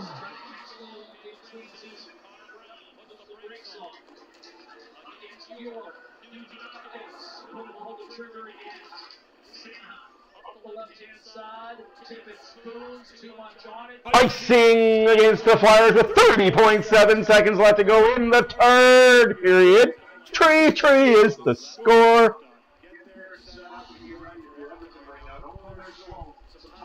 Oh, the weekend was rough. It was probably one of the rough weekends I've had since I quit drinking, which I never was a drinker, so it was the rough weekends. One of the rough weekends I've had in my life. It felt like I got no sleep for like 4 days. Running on fumes, had the back-to-back, so I was terrible.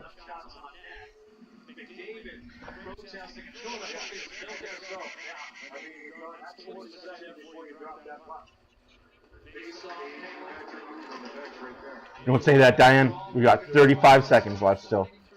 Anything can happen. It's the Oilers. If I was the Oilers, I'd just hold on to it and get that point. Yeah, just hug them in the boards, get that point. 15, 14, 13, 12, 11, 10. Hold on, hold on, hold, hold, hold, hold, hold, hold. Overtime! Oilers get a point. Oilers get a point. I'm excited for an overtime point. I don't know what the fuck is up with that.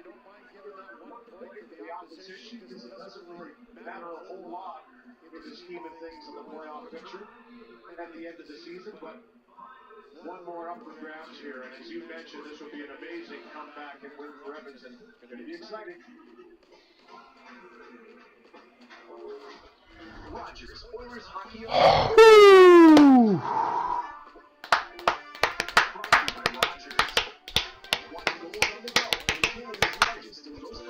I'm happy with the point too. We are no longer bottom barrel team. Official beer sponsor of the Edmonton Oilers. Whether it's Canadian, Ultra, Export, or Excel, there's a Molson with your name on it. Must be legal drinking age. I've been so tired, guys. I forgot about TikTok, and I've completely ignored it, which I'm gonna get back on next week. I will apologize to the people. I'll do a full week recap for them. For those that follow me on TikTok, I'll do a full week recap. Oh. And then a quick, beautiful pass by McDavid as he puts his weight on the tape. But Evan Bouchard for the one-timer. Zach Hyman just gets in there, kind of disrupts. Lupo, I like points when they come in bunches of two. Yeah. I'll take the win. Get McDavid, Draisaitl, Bouchard out there. Let's get the win. Some OT magic. Philadelphia's already played a game that needed extra time, outlasting Vancouver in a shootout on Friday night in their season opener. As Konechny and Frost with the goals in the shootout, and Harrison stopped 4 of 5 with the victory. He's going to need extra time to get a second one of the year. Stuart Skinner looking for his first.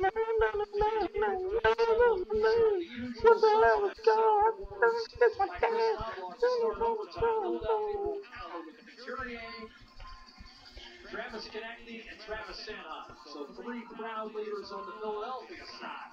And here we go. 5 minutes for the extra point. I love that, Northern. That's fucking hilarious. Also, once we hit 200 subs, I have a really great giveaway for you all. So don't forget to tell your friends to sub to us. Because once we hit 200, we're at 116 right now. I got a few things to give away, one of which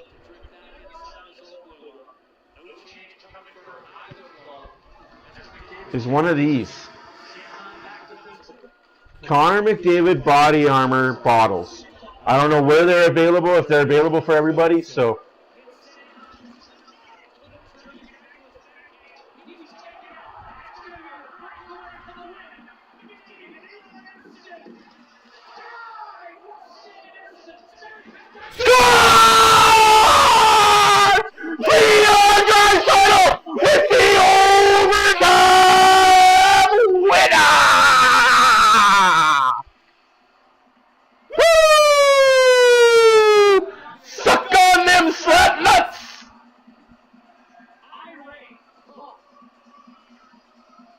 assisted by your captain, my captain, Connor McDavid!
Ladies and gentlemen and ladies, the Edmonton Oilers are off the snide, winning in overtime against the Philadelphia Flyers with a home record of 1-3. We're on the road in Nashville against a team that has not won a game yet, has not got a point yet. So I can erase the headline of Battle of the Winless to what? What should be the headline for the next game be? And I wasn't joking when I said it was Battle of the Winners. That was going to be the next headline right there, pre-game. Obviously, be Game 5.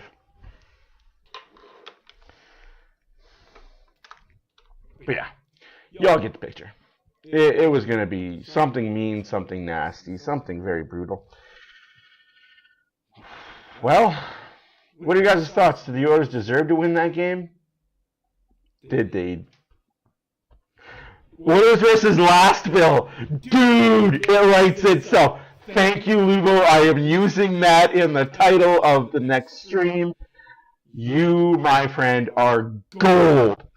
Guys, pay attention to the post-game video. It will be done in like an hour. I'm going to relax, play some Shell, see if I can record some Shell while I do it, play some squad battles, kiss the wife because I haven't really paid much attention to her in the last, what are we going on, 3 hours? Guys, I can't say this enough, and I know that I probably don't say it enough, and I'm sorry.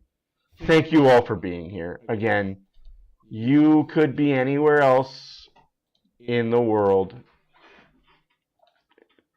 and you chose to hang out with me. I greatly appreciate every single one of you mother lovers. Thank you for being here. Hit the like button, hit the subscribe button, comment on all the videos.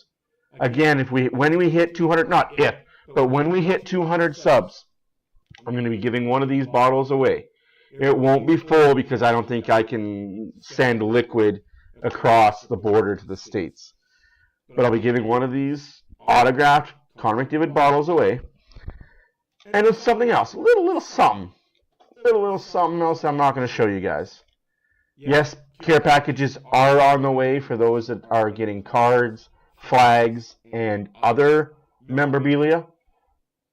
Just kind of got to find the weight of everything. Got to keep it under 10 pounds. As they say, 10 pounds is worth a lot of money when you're shipping to the States. Alright, guys. Be good. Enjoy Thanksgiving. I know it was last weekend. We're kind of on Tuesday now. Thanksgiving's over. Is it, though? So enjoy. Oilers win. Oilers win. Play La Bamba, baby. Thank you guys for watching. My name is Matt for Oilers Fan Reaction. Thank you to Lubo for the stats and keeping up with everything. Thank you to Farm Girl for keeping the chat so light and very, very happy. Thank you for Ghost for coming in here and being the troll that he is. Appreciate that. Appreciate Trucker as well. You too, Dan. You too. Ooh, ouch. I'm just kind of looking up at the hit there. Everybody that comments, you guys know who you are. Chemo, you guys are great. Without you guys, there is no me. Without me, I'm just sitting here being a man on a chair. See you guys on Thursday. Nashville, baby.